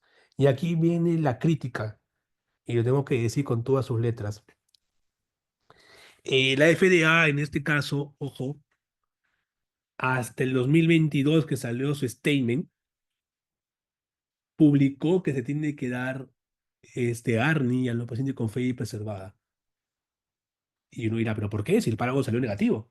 Si bien es cierto, el subanálisis del páramo, ojo, subanálisis, demostró que las pacientes mujeres que tienen una FEBI mayor o igual a entre 50 y 60% y con cierto grado de sobrepeso y obesidad, iban mejor que el resto de pacientes. Pero tú no puedes extrapolar un subanálisis como indicación uno o 2 cuando tu estudio pivotal es el páramo salió negativo. Y ahí, y ahí créame, ahí empieza, y lo que le dije a los alumnos es, lees las guías, lees los trabajos, y tú decides dos cosas, o paporreteas o interpretas. Personalmente, yo no daban ningún ARNI a los preservados, solamente daban en este caso diuréticos en ese entonces, porque era la única terapéutica hasta ese entonces validada. Pero habían cardiólogos que daban sacubitril/valsartán, porque en el JAK figuraba, y JAK es una analítica 1. Entonces, por eso le decía eso, ¿ya? Y más tarde, ojo, me dio la razón el tiempo. Ahora voy a decir por qué. Bueno, al final hicieron varios estudios y se dieron cuenta de que el mecanismo era distinto. O sea, no era neurohumoral, era más endotelio, radical libre, energía celular, y por eso que los es creativos son la última esperanza, ¿no? Y todo lo que le digo, mira, a este estudio, el estudio con los YECA, SARA-2, el estudio CHARM, el estudio HyperSelf, que es con irbesartán, CHARM es con canesartán, y acá hay un paréntesis. En estos dos, todo lo que es RAS no sirve para nada.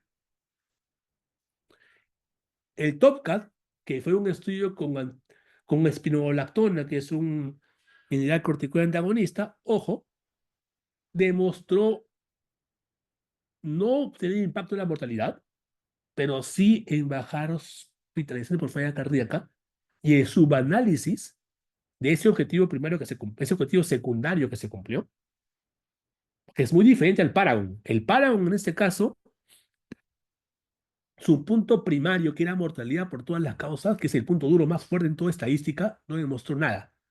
Los puntos secundarios bajo insuficiencia cardíaca para hospitalización, si bien es cierto, era más en hipertensos y más en mujeres y sin más en OFEBI en ese rango, pero era el subanálisis de subanálisis.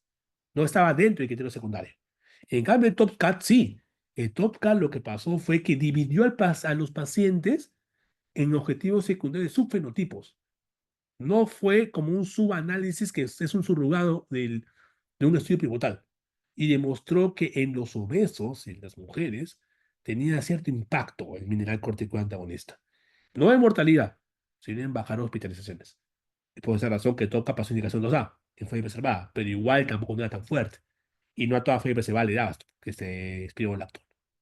Entonces, hasta ese momento solamente tenías el diurético como el manejo de la patología, o sea, manejo sintomático y la congestión, ¿no?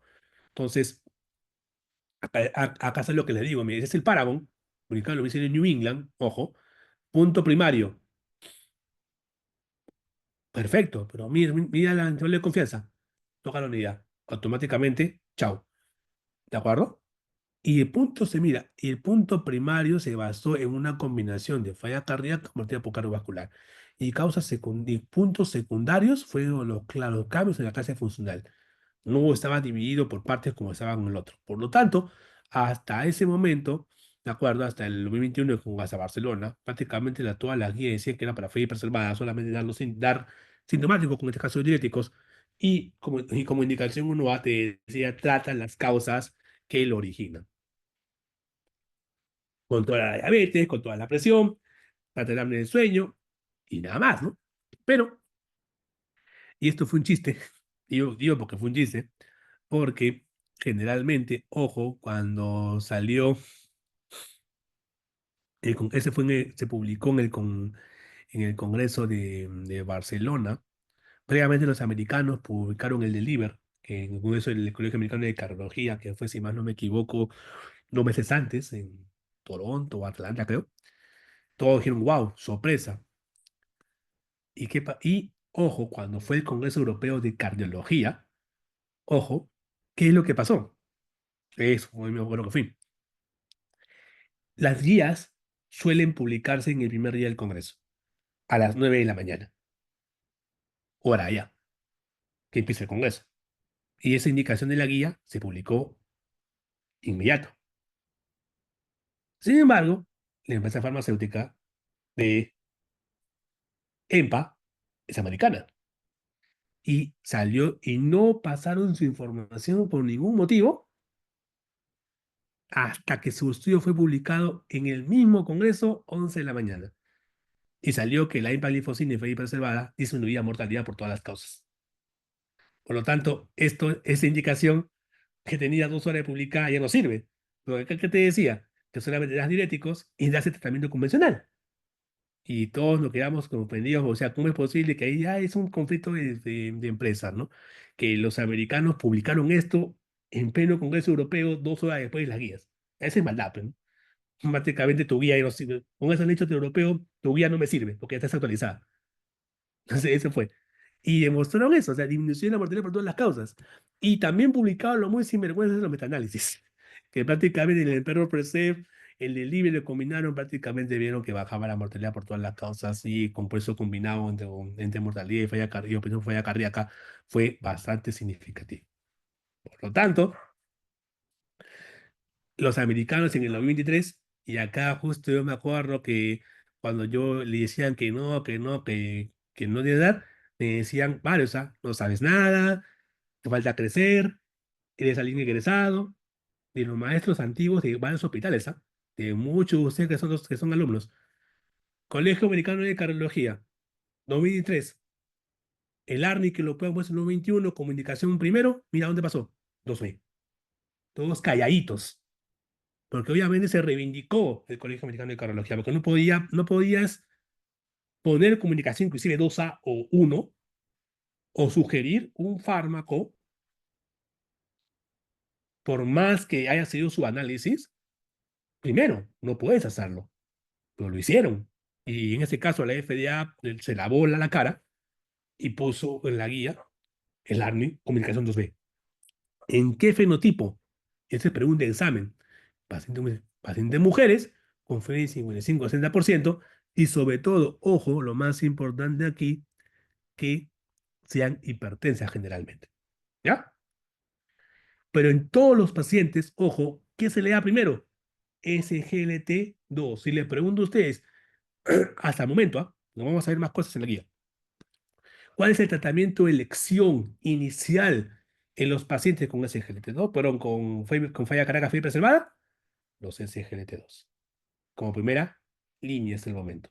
Si a pesar de eso el paciente o es una mujer hipertensa, de acuerdo con FEBI en este rango, puedes agregarle ARNI, o sea, sartán, siempre y cuando ya hayas dado SGLT2. Otro contexto, paciente igual, sexo femenino, ¿de acuerdo? Con FEBI de 55-60%, que tenga clase funcional alterada y con tendencia al edema. En esos pacientes, das, en lugar de ARNI, das espironolactona, que es el perfil del Top Cat. ¿De acuerdo? Y el paciente, obviamente, que no tolere el ARNI bueno, que no tolere IECA, o el ARNI, le puedes dar un BRA o un ARA2. ¿Listo? Sin embargo, continúa todo. ¿Por qué? Porque hasta hace un año que yo, no miento, hasta el ciclo pasado, que yo estaba dictando el tema, ojo, había un fármaco llamado finerenona. La finerenona es un antagonista medial corticoide no esteroideo, ¿ya? Que, que ahora ha tenido bastante relevancia en el estudio Fígaro, ¿de acuerdo?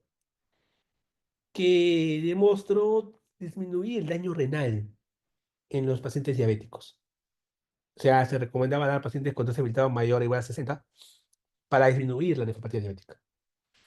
Entonces se decidió, también en sus puntos secundarios, se vio que bajaba la operación falla cardíaca y se decidió estudiarla, ¿no?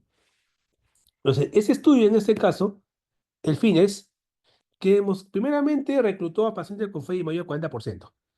¿De acuerdo? En este caso se vio, ojo, pacientes con tasa filtrado a todo nivel, excepto los que tienen menor de 15, ¿ya? ¿Y qué llamó la atención? Miren, el punto combinado de empeoramiento de falla cardíaca y perdón, el punto simple de falla cardíaca con el punto combinado de falla cardíaca con mortalidad cardiovascular fue factor protector. Disminuyó un 16% y un 18% en ambos acápites. ¿De acuerdo? Pero no todo lo que brilla es oro. Este punto combinado, si bien eso fue significativo, pero fue a expensas de qué, chicos, de que reduzco las hospitalizaciones y el empeoramiento del fallo cardíaco. Pero el objetivo individual de mortalidad por todas las causas no fue significativo. Entonces, ¿cuál es el beneficio de afinirinona en falla preservada? Para reducir siempre hospitalización. ¿De acuerdo? ¿Cuál es el perfil ideal? Paciente mujer, añosa, con un ProNP no tan alto, menor a 1040, tasa de filtrado mayor a 60, generalmente, ojo, acá se vio muy en claro, que tengan obesidad, y esto es un cálculo que vamos a hacer más tarde, y con FEBI siempre menor entre 55 a 60%. Algunos dicen 50, entonces 50 a 60, lo ideal. Más de 60, también pierde potencia los SGLT2 y pierde potencia en este caso, el antagonista mineral corticoide no esteroideo. Por lo tanto, vamos a seguir uniendo la evidencia, ¿de acuerdo? Acá tenemos todos los estudios de los mineral corticoides antagonistas, el RALES, énfasis que se ve en fiebre reducida. A ver, vamos a ver un rato que me está escribiendo acá alguien. Vamos a ver.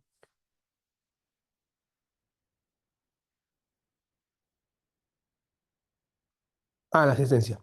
Ok, listo.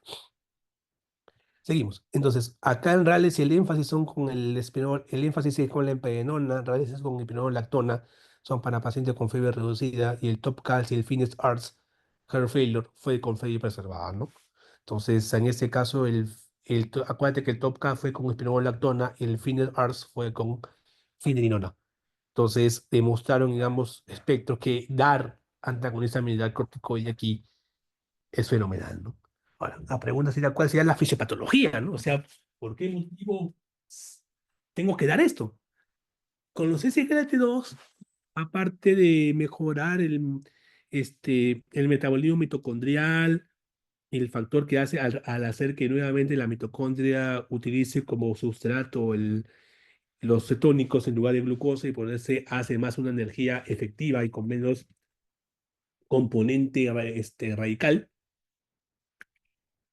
La finerenona lo que hace es evitar la fibrosis, que también se ve en los pacientes con fibra preservada. Si bien ese es otro fenotipo, otro tipo de fibrosis, pero si quieras o no, también tiene un efecto antirremodelativo, ¿no? Por lo tanto, se vio que sirve y generalmente se tiene que dar en estos pacientes, ¿no? Ahora, esta metaanálisis engloba prácticamente los estudios como fiebre reducida y preservado, ¿de acuerdo? En fiebre reducida no hay discusión. En fiebre preservada sí o sí va a ser en qué cosa, en reducir hospitalizaciones. Si bien es cierto, dentro de los puntos duros, el que pesa más es mortalidad por todas las causas y mortalidad cardiovascular. En tercer lugar, es hospitalización por falla cardíaca. O sea, dentro del peso es el último de los puntos duros. En los puntos blandos tenemos calidad de vida, mejor clase funcional, etcétera. Igual sigue siendo un punto duro, pero no es tan relevante como la mortalidad en general. Pero es importante eso, ¿por qué? Porque a medida que el paciente se rehospitaliza, su mortalidad aumenta de forma per se. Muy aparte de que tenemos que cada operación por falla cardíaca al paciente después a seguir solo cuesta un montón, pero es importante saber eso, ¿no? A medida que aumenta la FEBI, mayor central beneficio mengua, ya que es importante ver otras causas, como cardiopatías infiltrativas, ¿no? Amiloidosis, mejorapatía hipertrófica, enfermedades de depósitos, etcétera, ¿no? Y acá es importante no dar ni un antagonista mineral corticoide, sea esteroideo o no esteroideo, con denso potasio cerca de 5,5 o que tengas una creatinina mayor o igual a 2,5. Seguimos ahora con el tema de la obesidad, ¿no? O sea, ¿por qué digo la obesidad? Porque si se dieron cuenta, tanto el Top Cat, ¿de acuerdo? Como el Fennehards, demos- es, perdón, demostraron que los obesos tenían un papel importante en este fenotipo de pacientes. Por lo tanto, la semaglutide, que fue un estudio, que fue un fármaco, en este caso un GLP-1, se hizo varios estudios y el cual prácticamente demostró que la eficacia, ojo, para mejorar, sobre todo, perdón,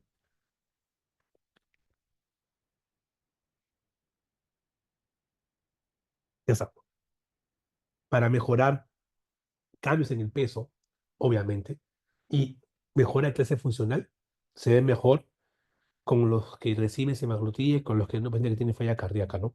Y aquí ven una particularidad. Los pacientes que tienen una FEBI entre 50 y 60 mejoran la prueba de caminata de 6 minutos, que es una prueba que se hace caminar al paciente y se mide el consumo de oxígeno, no, se mide la distancia recorrida predicha y la hecha y se hace un comparativo, ¿no? Y si como eso se puede la clase funcional entre comillas reales. Es una prueba que da de forma semi-cuantitativa la clase funcional y de estado del paciente, ¿no? El gol estándar siempre es la ergoespirometría, que te mide el consumo de oxígeno per se y ahí te mide realmente qué tan clase funcional tienes. Pero la prueba de 6 minutos es mucho más fácil de hacer, ¿no? Entonces, aquí también hay que tener mucho cuidado porque el compuesto, si bien es cierto, es favorecido para la semaglutide, pero si nosotros desdoblamos esto prácticamente con los que tienen FEBI, que fueron los que tienen más de 45-49%, esta raya que está aquí es prácticamente, tiene un mayor espectro intervalo de confianza en mayor población. Entonces, y es más grueso el estudio. Por lo tanto, si es más grueso, obviamente aquí demostró que no hay mucha diferencia significativa y es por eso que la P en ese caso no es tan relevante como en el promedio, ¿no? Lo que también llama poderosamente la atención es que no tiene un gran impacto con respecto a promedio BTN, a pesar de que el resultante sea favorecedor a semaglutide, pero aquí viene la paradoja del péptido, que en los pacientes obesos a pesar que el paciente esté clínicamente sintomático, la obesidad lo que hace es disminuir más que disminuir, destruye los péptidos natriuréticos o en unos casos inhibe su producción y eso hace que los pacientes que tengan falla cardíaca y obesidad tengan niveles de péptidos mucho más bajos en comparación con los pacientes que no son obesos porque tienen falla cardíaca. ¿Esto? Entonces, prácticamente recordar que los niveles de ProBNP nunca son tan altos en los pacientes con que son obesos, ¿de acuerdo? Y es importante esto, que la semaglutida en esos pacientes siempre y cuando no tenga indicación de bariátrica.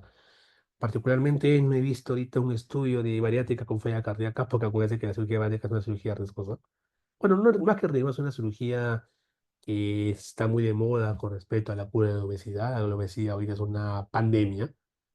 ¿De acuerdo? Que ya se está convirtiendo en un problema serio y bueno, en este caso la cirugía bariátrica, si bien es cierto, te da cambios, no solo estéticos, sino también te da cambios a nivel de la morfología cardíaca, pero hasta cierto punto, ¿no? Entonces, justo con un compañero que también es de la Richie, que es de la minera que hace cirugía bariátrica, vamos a hacer un trabajo de, aparte de cambios de remodelado y geometría ventrículo atrial con mecánica ventrículo atrial en sus pacientes con gasometría bariátrica, ¿no? Independientemente de que tengan falla o no. Y vamos a ver si realmente hay cambios o no, porque hay varios estudios distintos. Por ejemplo, dicen que los pacientes, las que se benefician con esos cambios en algunos estudios son las mujeres. En los hombres no hay mayor cambio de geometría, no hay cambio mayor en strain, no hay cambio mayor en presión de llenado en, en algunas series. Entonces, en algunas sí. Entonces, como que hay esa disyuntiva, hay que ver bien eso, ¿no? Entonces, hasta el momento, todo paciente con fiebre cebada es CGLT2. Todo paciente con fiebre cebada, finerinona. Siempre y cuando tengas un buen filtrado, más de 60, idealmente. ¿De acuerdo? Pero a todos es CGLT2. Las guías faltan actualizarse, ¿de acuerdo? En este año no se han publicado nuevas guías de falla. Imagino que se publicarán una actualización en el transcurso de los meses o el año que viene con respecto a la finerinona, ¿no? Y bueno, prácticamente ese es el resumen del manejo de, bueno, bastante de la finerinona, obviamente, de la falla caraca febre reducida, levemente reducida y preservada, según las diferentes sociedades americanas y las europeas, ¿no? Miren aquí, levemente reducida y preservado, colegio americano, prácticamente te pone, mira, Arni a la cabeza. En este caso, mira el europeo. Hasta ese momento que no fue publicado los SGLT2, no habían unas estrategias farmacológicas que mejoraban pronóstico, ¿no? Entonces, como le decía, no era mentira. Aquí está publicado. Y después de eso, que no todo lo que sale es oro. Tiene que usted discernir bien lo que leen y interpretar bien las guías. Ahora, el problema aquí es el siguiente. Ya vamos a acabar, chicos. ¿Ya? El problema es el siguiente, que los pacientes con falla cardíaca, ya, ok, tenemos la evidencia, tienen indicación uno, todo lo que ustedes quieran, ¿ya? Pero, ojo, vamos a adelantar un poco esto, es el costo, ¿ya? Generalmente lo que tienen, lo ideal serían aquellos pacientes que tienen un alto valor, ojo, con menor costo, miren. Y aquí, bueno, esto es según el Estado americano, ¿ah? Los ARNI, los YECA, todas esas cosas. Mira, inclusive un resincro y un DAI para ellos no les cuesta supuestamente mucho, ¿no? Un resincro acá en Perú no te baja de 40.000 soles, ¿no? Y un DAI igual, pero para ellos aparentemente no es gran cosa. Pero sí tienen problemas con los CGLT2, porque como son fármacos que prácticamente pertenecen, bueno, hasta este entonces, porque ya se dio la patente de la dapaglifosina y la EMPA, ¿ya? O sea, hasta ese entonces solo habían dos casas que comercializaban Dapa-Yempa, por lo tanto ponían sus condiciones.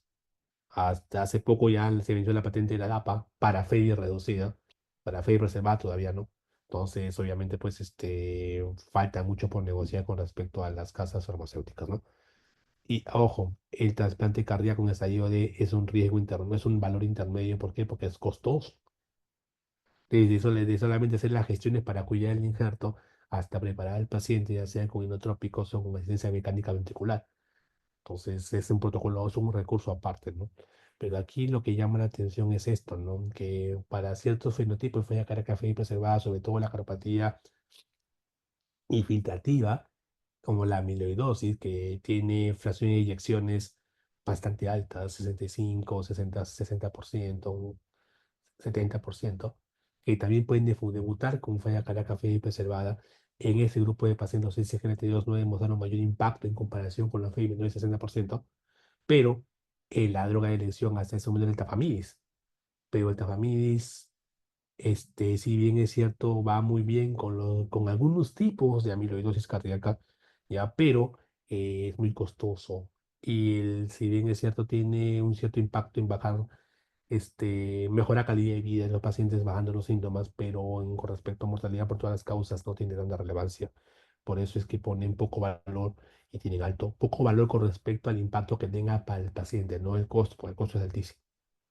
Entonces, ¿qué quería con esto? Que no solamente son los cuatro fantásticos, no solamente es CCGT2 y fenilinona y semaglutide para febre preservada, no solamente es CCGT2 para febre levemente reducida, sino simplemente lo que tienen que saber ustedes es que también hay que ver la etiología de la falla cardíaca, corregir la causa subyacente y dar el tratamiento de acuerdo a la FEBI y al mismo tiempo de acuerdo a la causa que lo origina.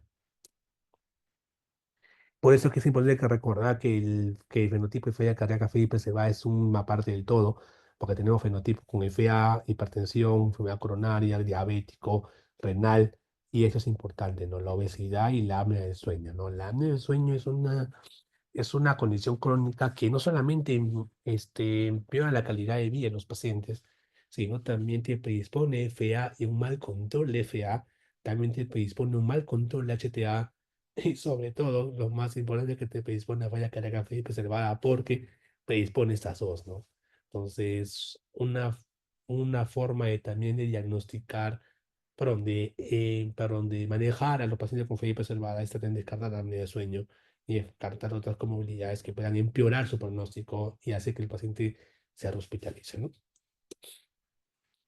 Por lo tanto, las nuevas guías, ojo, ponen como diuréticos como piedra angular para FIB levemente reducida y para FI preservado. Esa fue la actualización que se hizo en el 2023 después del desplante que se hizo en el 2021.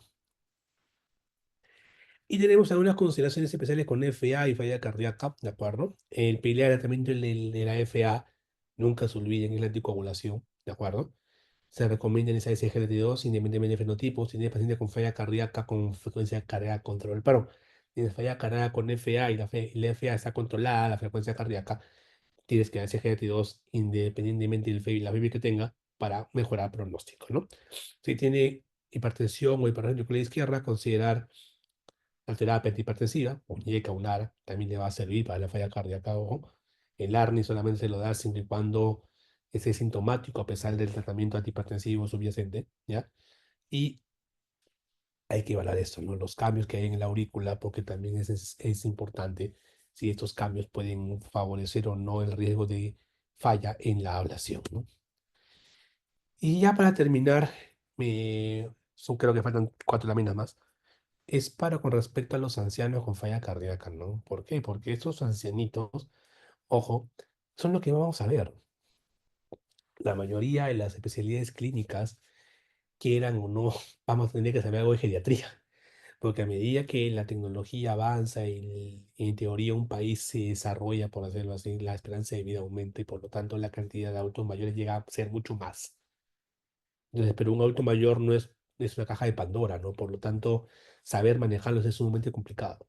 Digo, ¿por qué? Porque los ancianos de por sí hay que ir suave con algunas cosas, según los diuréticos, hay que ir suave con ellos porque pueden hacer mucha hiposición ortostática, muy aparte de bajarle mucho la pega, y obviamente pues puede poner la caída, el ortostatismo, ¿no?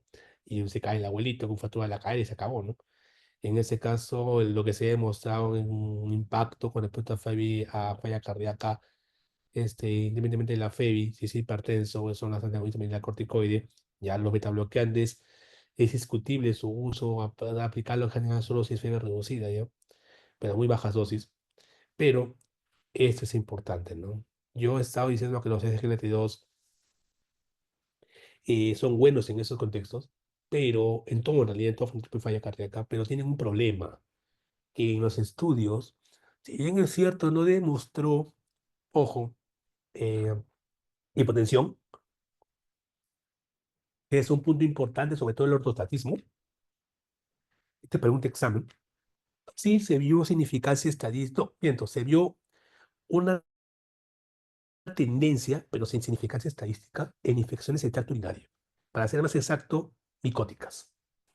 Y tiene que ver esto mucho. ¿Por qué? Porque la mayoría de adultos mayores o son postrados o no pueden limpiarse bien, o no pueden hacer una buena higiene. Entonces, tener una mala higiene en esa zona, en los adultos mayores, te predispone a que el adulto mayor se haga itus.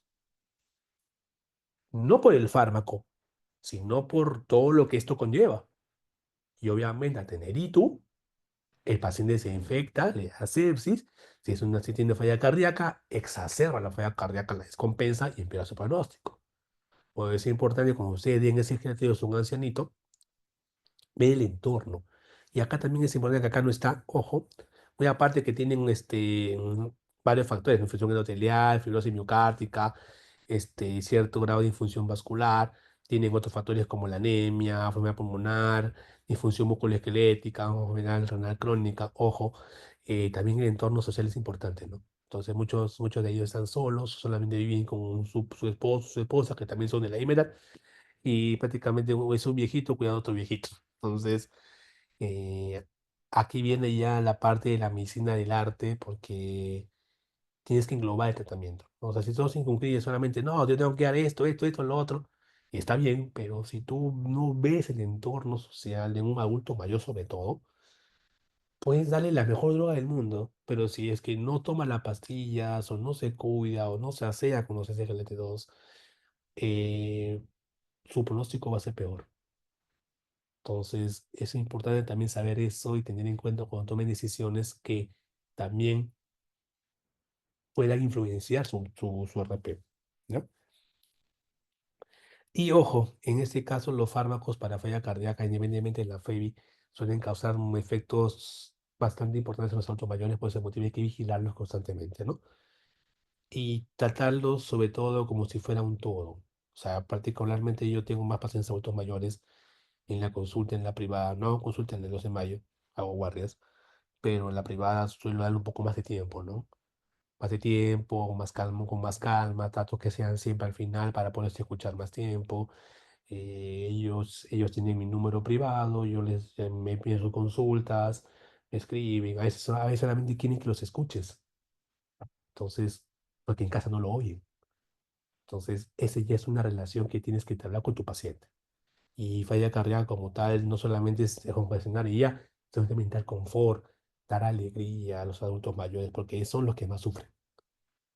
Así, porque al adulto mayor no les puedes hacer trasplante, porque todos los hospitales lo ponen como punto de corte 70 años. Al adulto mayor tienes que tener mucho cuidado al darle Rasincro o al DAI, porque obviamente es algo invasivo. Ponerle ayuda mecánica ventricular es, o sea, el dispositivo de asistencia a la duración, como el HeartMate 3, es que todos los días el adulto mayor tiene que vigilar su dispositivo, que no suene, agarrar esa cosa que pesa, y muchos no tienen fuerza, ojo, y al mismo tiempo ver que no se coagula. O sea, es un loquerío. Si no tienes una familia joven o con menos edad que pueda apoyarlo, es muy difícil. Por eso en las unidades de falla cardíaca también es importante tener ese acápite con los adultos mayores.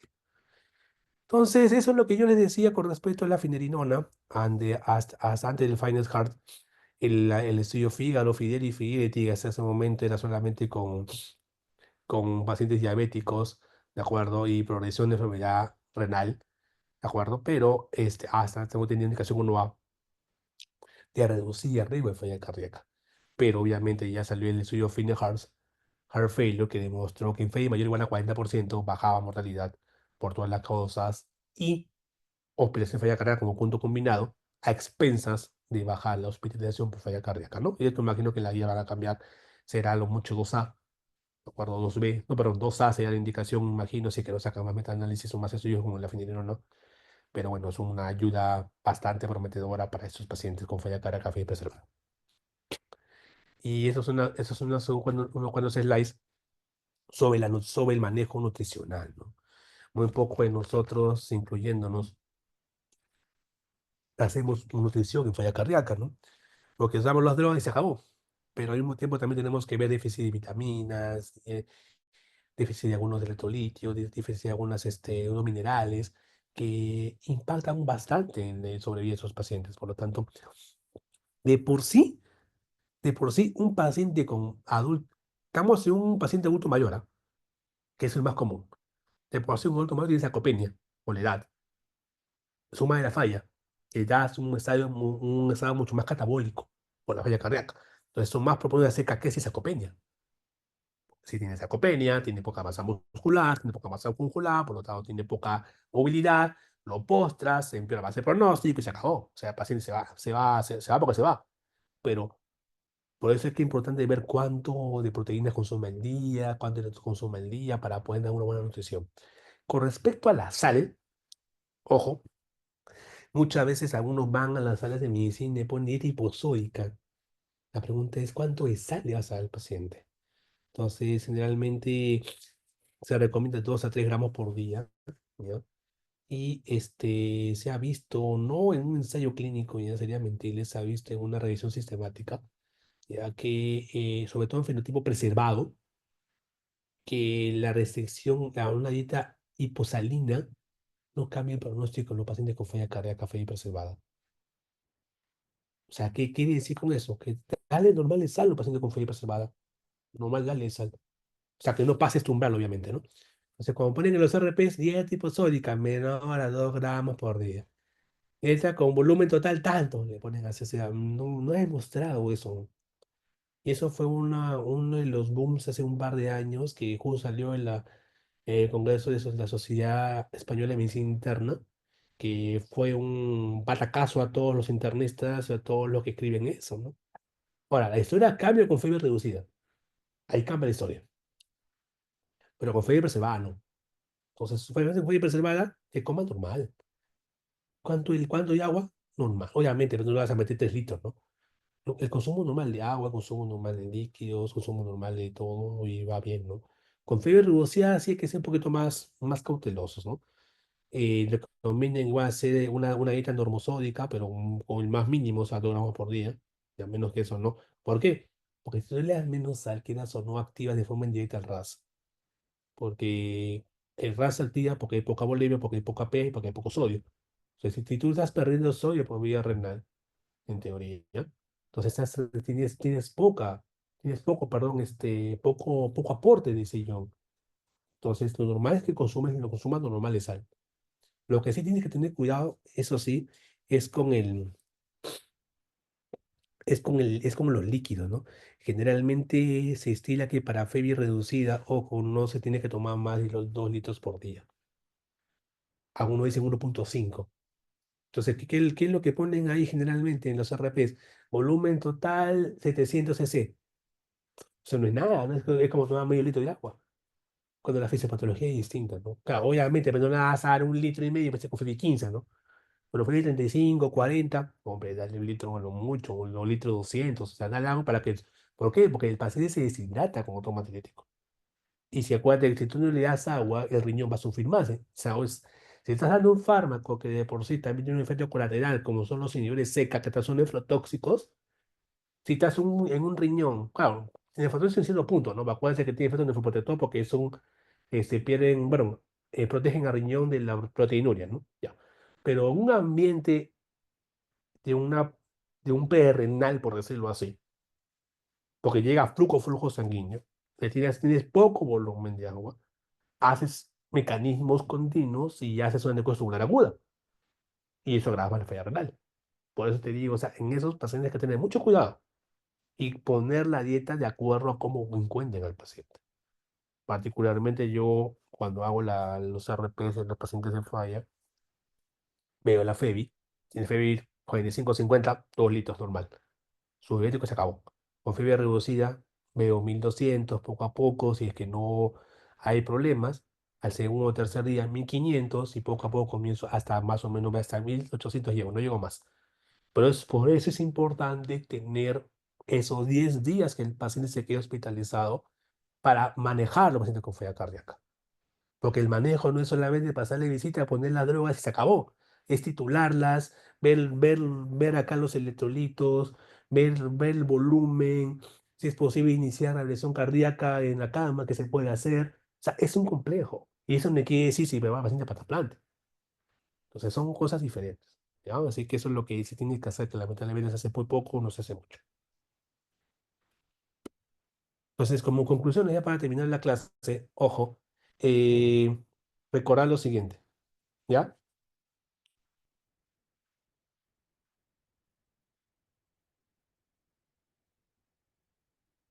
Listo. Número uno, el manejo de cortes compensantes, siempre igual la necoidea Champit, ¿ya? Los diuréticos de manera secuencial y de siempre tienen que ver presión arterial media, punto de corte más de 65, lo pueden hacer, bueno, es entre 65 a 60, con cuidado, menos de 60 ni usen diuréticos, flujo urinario, con lo que les he mencionado, ¿ya?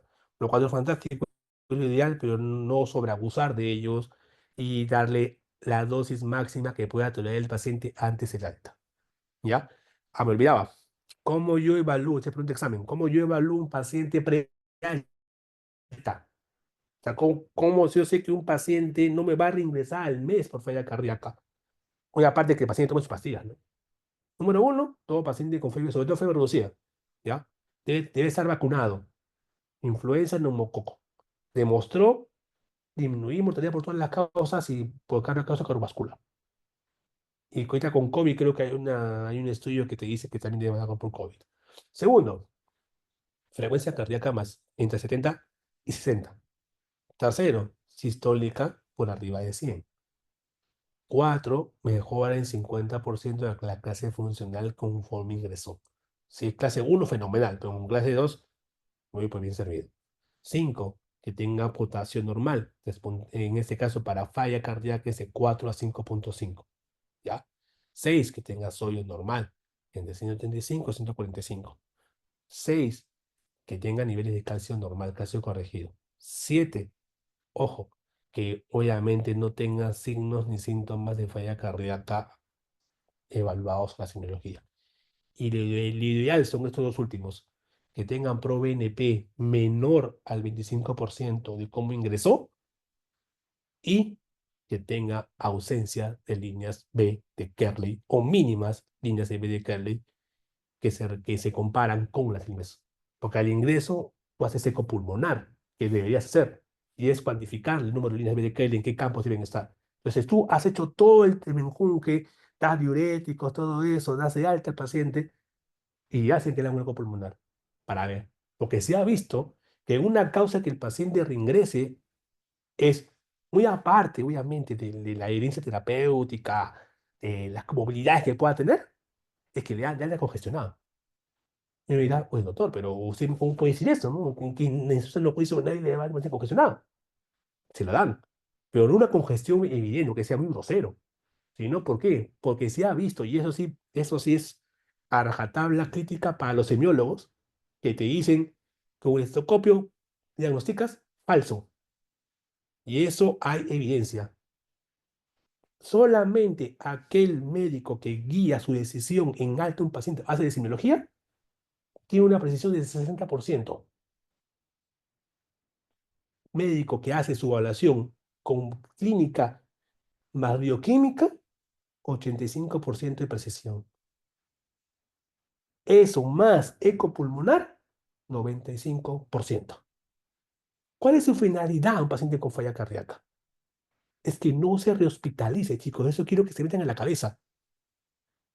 El objetivo primordial es que ese paciente no reingrese, sea la causa que sea. Ahora, y eso explica por qué. Porque muchos de los pacientes no les tienen pulmonar o no ven los péptidos. Y ya, me estoy mirando todo, pero el péptido se puede dar por cualquier cosa. Hombre, claro que sí. Pues estuvimos en esos 10 días para ver otras causas que deben el péptido. No le puedes darte un paciente que te ingresa con péptido natriurético, no sé, pues ya, ingresa con 4.000 a la emergencia, ¿ya? Lo descompensas todo, va a piso, 3.500, bacán. Día 1 en piso, día 5 en piso, 2.500 de péptido, ¿ya? Se queda, no sé, 15 días, un ejemplo, ¿no? Día 10, te pides el péptido, 2.000. Bien, vamos bien. Prealta, 3.800. ¿Qué está pasando? Se está acercando al valor como inició. Pero tú, ¿cómo es el paciente? Normal, doctor. ¿No se cansa? No. Otra cosa que tengo que decir, todos los pacientes mienten, y más lo de falla. ¿Por qué? Porque a ningún paciente le gusta tomar pastillas, o a la gran mayoría no le gusta tomar, son 4 pastillas. En segundo lugar, el hecho de cómo tú informes a un paciente que tiene falla cardíaca está en negación. Porque el tener falla cardíaca, chicos, es igual a tener una patología crónica que casi todos no tienen cura. Entonces, un paciente que tú le dices así de golpe, tiene falla cardíaca, obviamente, si se siente bien, a un esfuerzo que él no se sobreexija, te va a decir, esto me está mintiendo. ¿Para qué voy a tomar pastillas? Eso suele pasar. Y tercero es que le dan de alta con congestión residual, que es el término que se explica aquí. ¿Y eso cómo lo veo? O con péptido, o con CA 125, o, bueno, y con ecopulmonar. Usualmente eso, en la práctica no se hace mucho, ¿no? Porque en realidad todo eso es demora chamba. y eso suele demorar, obviamente, mínimo unos, podría como demorar rapidísimo, es hace 5 minutos, ¿no? Pero eso debería hacerse toda sala de medicina, ¿no? Y ahorita, generalmente el ecopulmonar no solo es competencia del cardiólogo, puede hacer cualquier médico. Entonces, y ahí ven la inercia y la reacia terapéutica, ¿no? Es decir, no aceptan los cambios. Por eso les digo, si quieren realmente mejorar pronóstico para pacientes con falla, es un trabajo realmente integral, no solamente es algo aislado, ¿no? El manejo por su fenotipo radica la diferencia, obviamente, porque si tú manejas un paciente renal o un FA o con la hipotensión o su defecto, no sé, pero es otra comorbilidades y titulas dosis, hombre, el paciente va a mejorar rotundamente, ¿no? Luego, en este momento, hasta ese momento, el free preservada, bueno, iniciaba bueno con CGLT2, ya hasta ahorita también con la fenilinona, pero todavía ya estamos iniciando, es decir, así, la luz al final del túnel con estos pacientes, así que por eso hay que tener una esperanza que ya hay fármacos que mejoran pronóstico. Antes no habían. Esperemos que más en los años se hagan más fármacos, en su efecto más estrategias para que esos pacientes puedan mejorar su pronóstico. Falla cardíaca, tercera edad, falta de evidencia. ¿Por qué falta de evidencia? Porque la mayoría de los pivotales descartan a los adultos mayores. Porque la edad media suele ser en la mayoría pivotales 75, 70 años, por ahí más o menos, ¿no? Pero ahorita hay pacientes que viven 90 años, 85 años. Antes ya no, esos son muy pocos. Al contrario, están aumentando más. En Europa, donde estaba allá en España, créame, yo he visto pacientes adultos mayor, más de 85 años, todo el año que he estado. Y eso que yo decía eco, y tomo y rezo. Ni qué decir de pacientes que están hospitalizados. Entonces, a medida que avanza el tiempo, la prevalencia y la incidencia de población geronte con problemas crónicos va a ser mayor. Por lo tanto, considero yo que debe ser pertinente hacer un estudio netamente de la población geronte, porque no vamos a dar una gran sorpresa, ¿no? No hay solamente extrapolación de grupos pequeños de los pivotales que incluían pacientes adultos mayores de más de 85 años, que son muy pocos, y a partir de esa pequeña población sacaron los resultados que se podían extrapolar, ¿no? Pero no hay un estudio pivotal que te ponga este, y netamente un adulto mayor de esa edad comparado con las drogas o los mecanismos convencionales de tratamiento, ¿no? Y por último, en este caso, esto sí es una conclusión que tienen que recordar, guías son guías, pero pacientes son pacientes, ¿no? O sea, tú puedes tener tu guía a la mano, pero el paciente es una guía aparte, ¿no? O sea, tú tienes que tratar de no hacer que el paciente entre en tu guía, sino hacer que la guía entre en tu paciente, ¿no? Entonces tienes que tratar de jugar, por decirlo así, o tratar de acomodar las indicaciones, la evidencia que existe y si es posible o no ponerla al paciente, ¿no? Como hicimos hoy día en la clase en el cursillo de cardiopatía isquémica con los chicos en el 2 de mayo, eh, obviamente, pues a medida que aumente le damos de las comodidades, ¿no? Justo el estudio AVIS, que prácticamente fue con varios estudios más que salieron, el estudio AVIS y el estudio también que el AVIS fue con el beta bloqueante, y el otro fue prácticamente con el tema de la revascularización en los pacientes añosos con un ciclo seteno elevado, prácticamente demostraron que el tratamiento conservador es mejor. Entonces ahí entra un poquito ya la disyuntiva, oye, pero ¿por qué dices eso? ¿No? Pero acuérdate que el adulto mayor tiene múltiples comorbilidades. Entonces sí tiene más riesgo de sangrado, más riesgo de complicaciones. Entonces ya entramos en un terreno mucho más áspero de decir, oye, ¿a quiénes debo hacer y a quiénes no? ¿A quién debo pelear? ¿A quién no? Ya entra en un momento más bioético, que ha sido un tema, si es que llevan bioética de este ciclo, el ciclo que viene, necesitamos motivo que lo conversen, cómo sería la medicina en el paciente muy adulto mayor que se define como mayor de 90 años, que no tenga fragilidad. Sería un buen tema que lo hagan porque si bien es cierto, la fragilidad va a depender mucho de cómo previamente tú estés y que te pueda condicionar obviamente eso, pero si hay un buen número de pacientes que son adultos mayores que no son frágiles. O sea, no son sinónimos. Entonces, pueden tener fragilidad leve, muera, que son la mayoría, pero están más parados que uno. Entonces, hay que tener en cuenta eso en los conflictos bioéticos, porque no se le puede excluir, pienso yo, a esos grupos de pacientes con un tratamiento que beneficia su pronóstico, ¿no? Pero obviamente también tenemos que ver el riesgo que esto lleva al tratarlos. Es un tema bastante complicado, bastante complejo, ¿no? Por lo tanto, es un tema que se amerita que se debata en un congreso, no sé si ustedes tienen charlas, creo, con la sociedad Moore, no sé,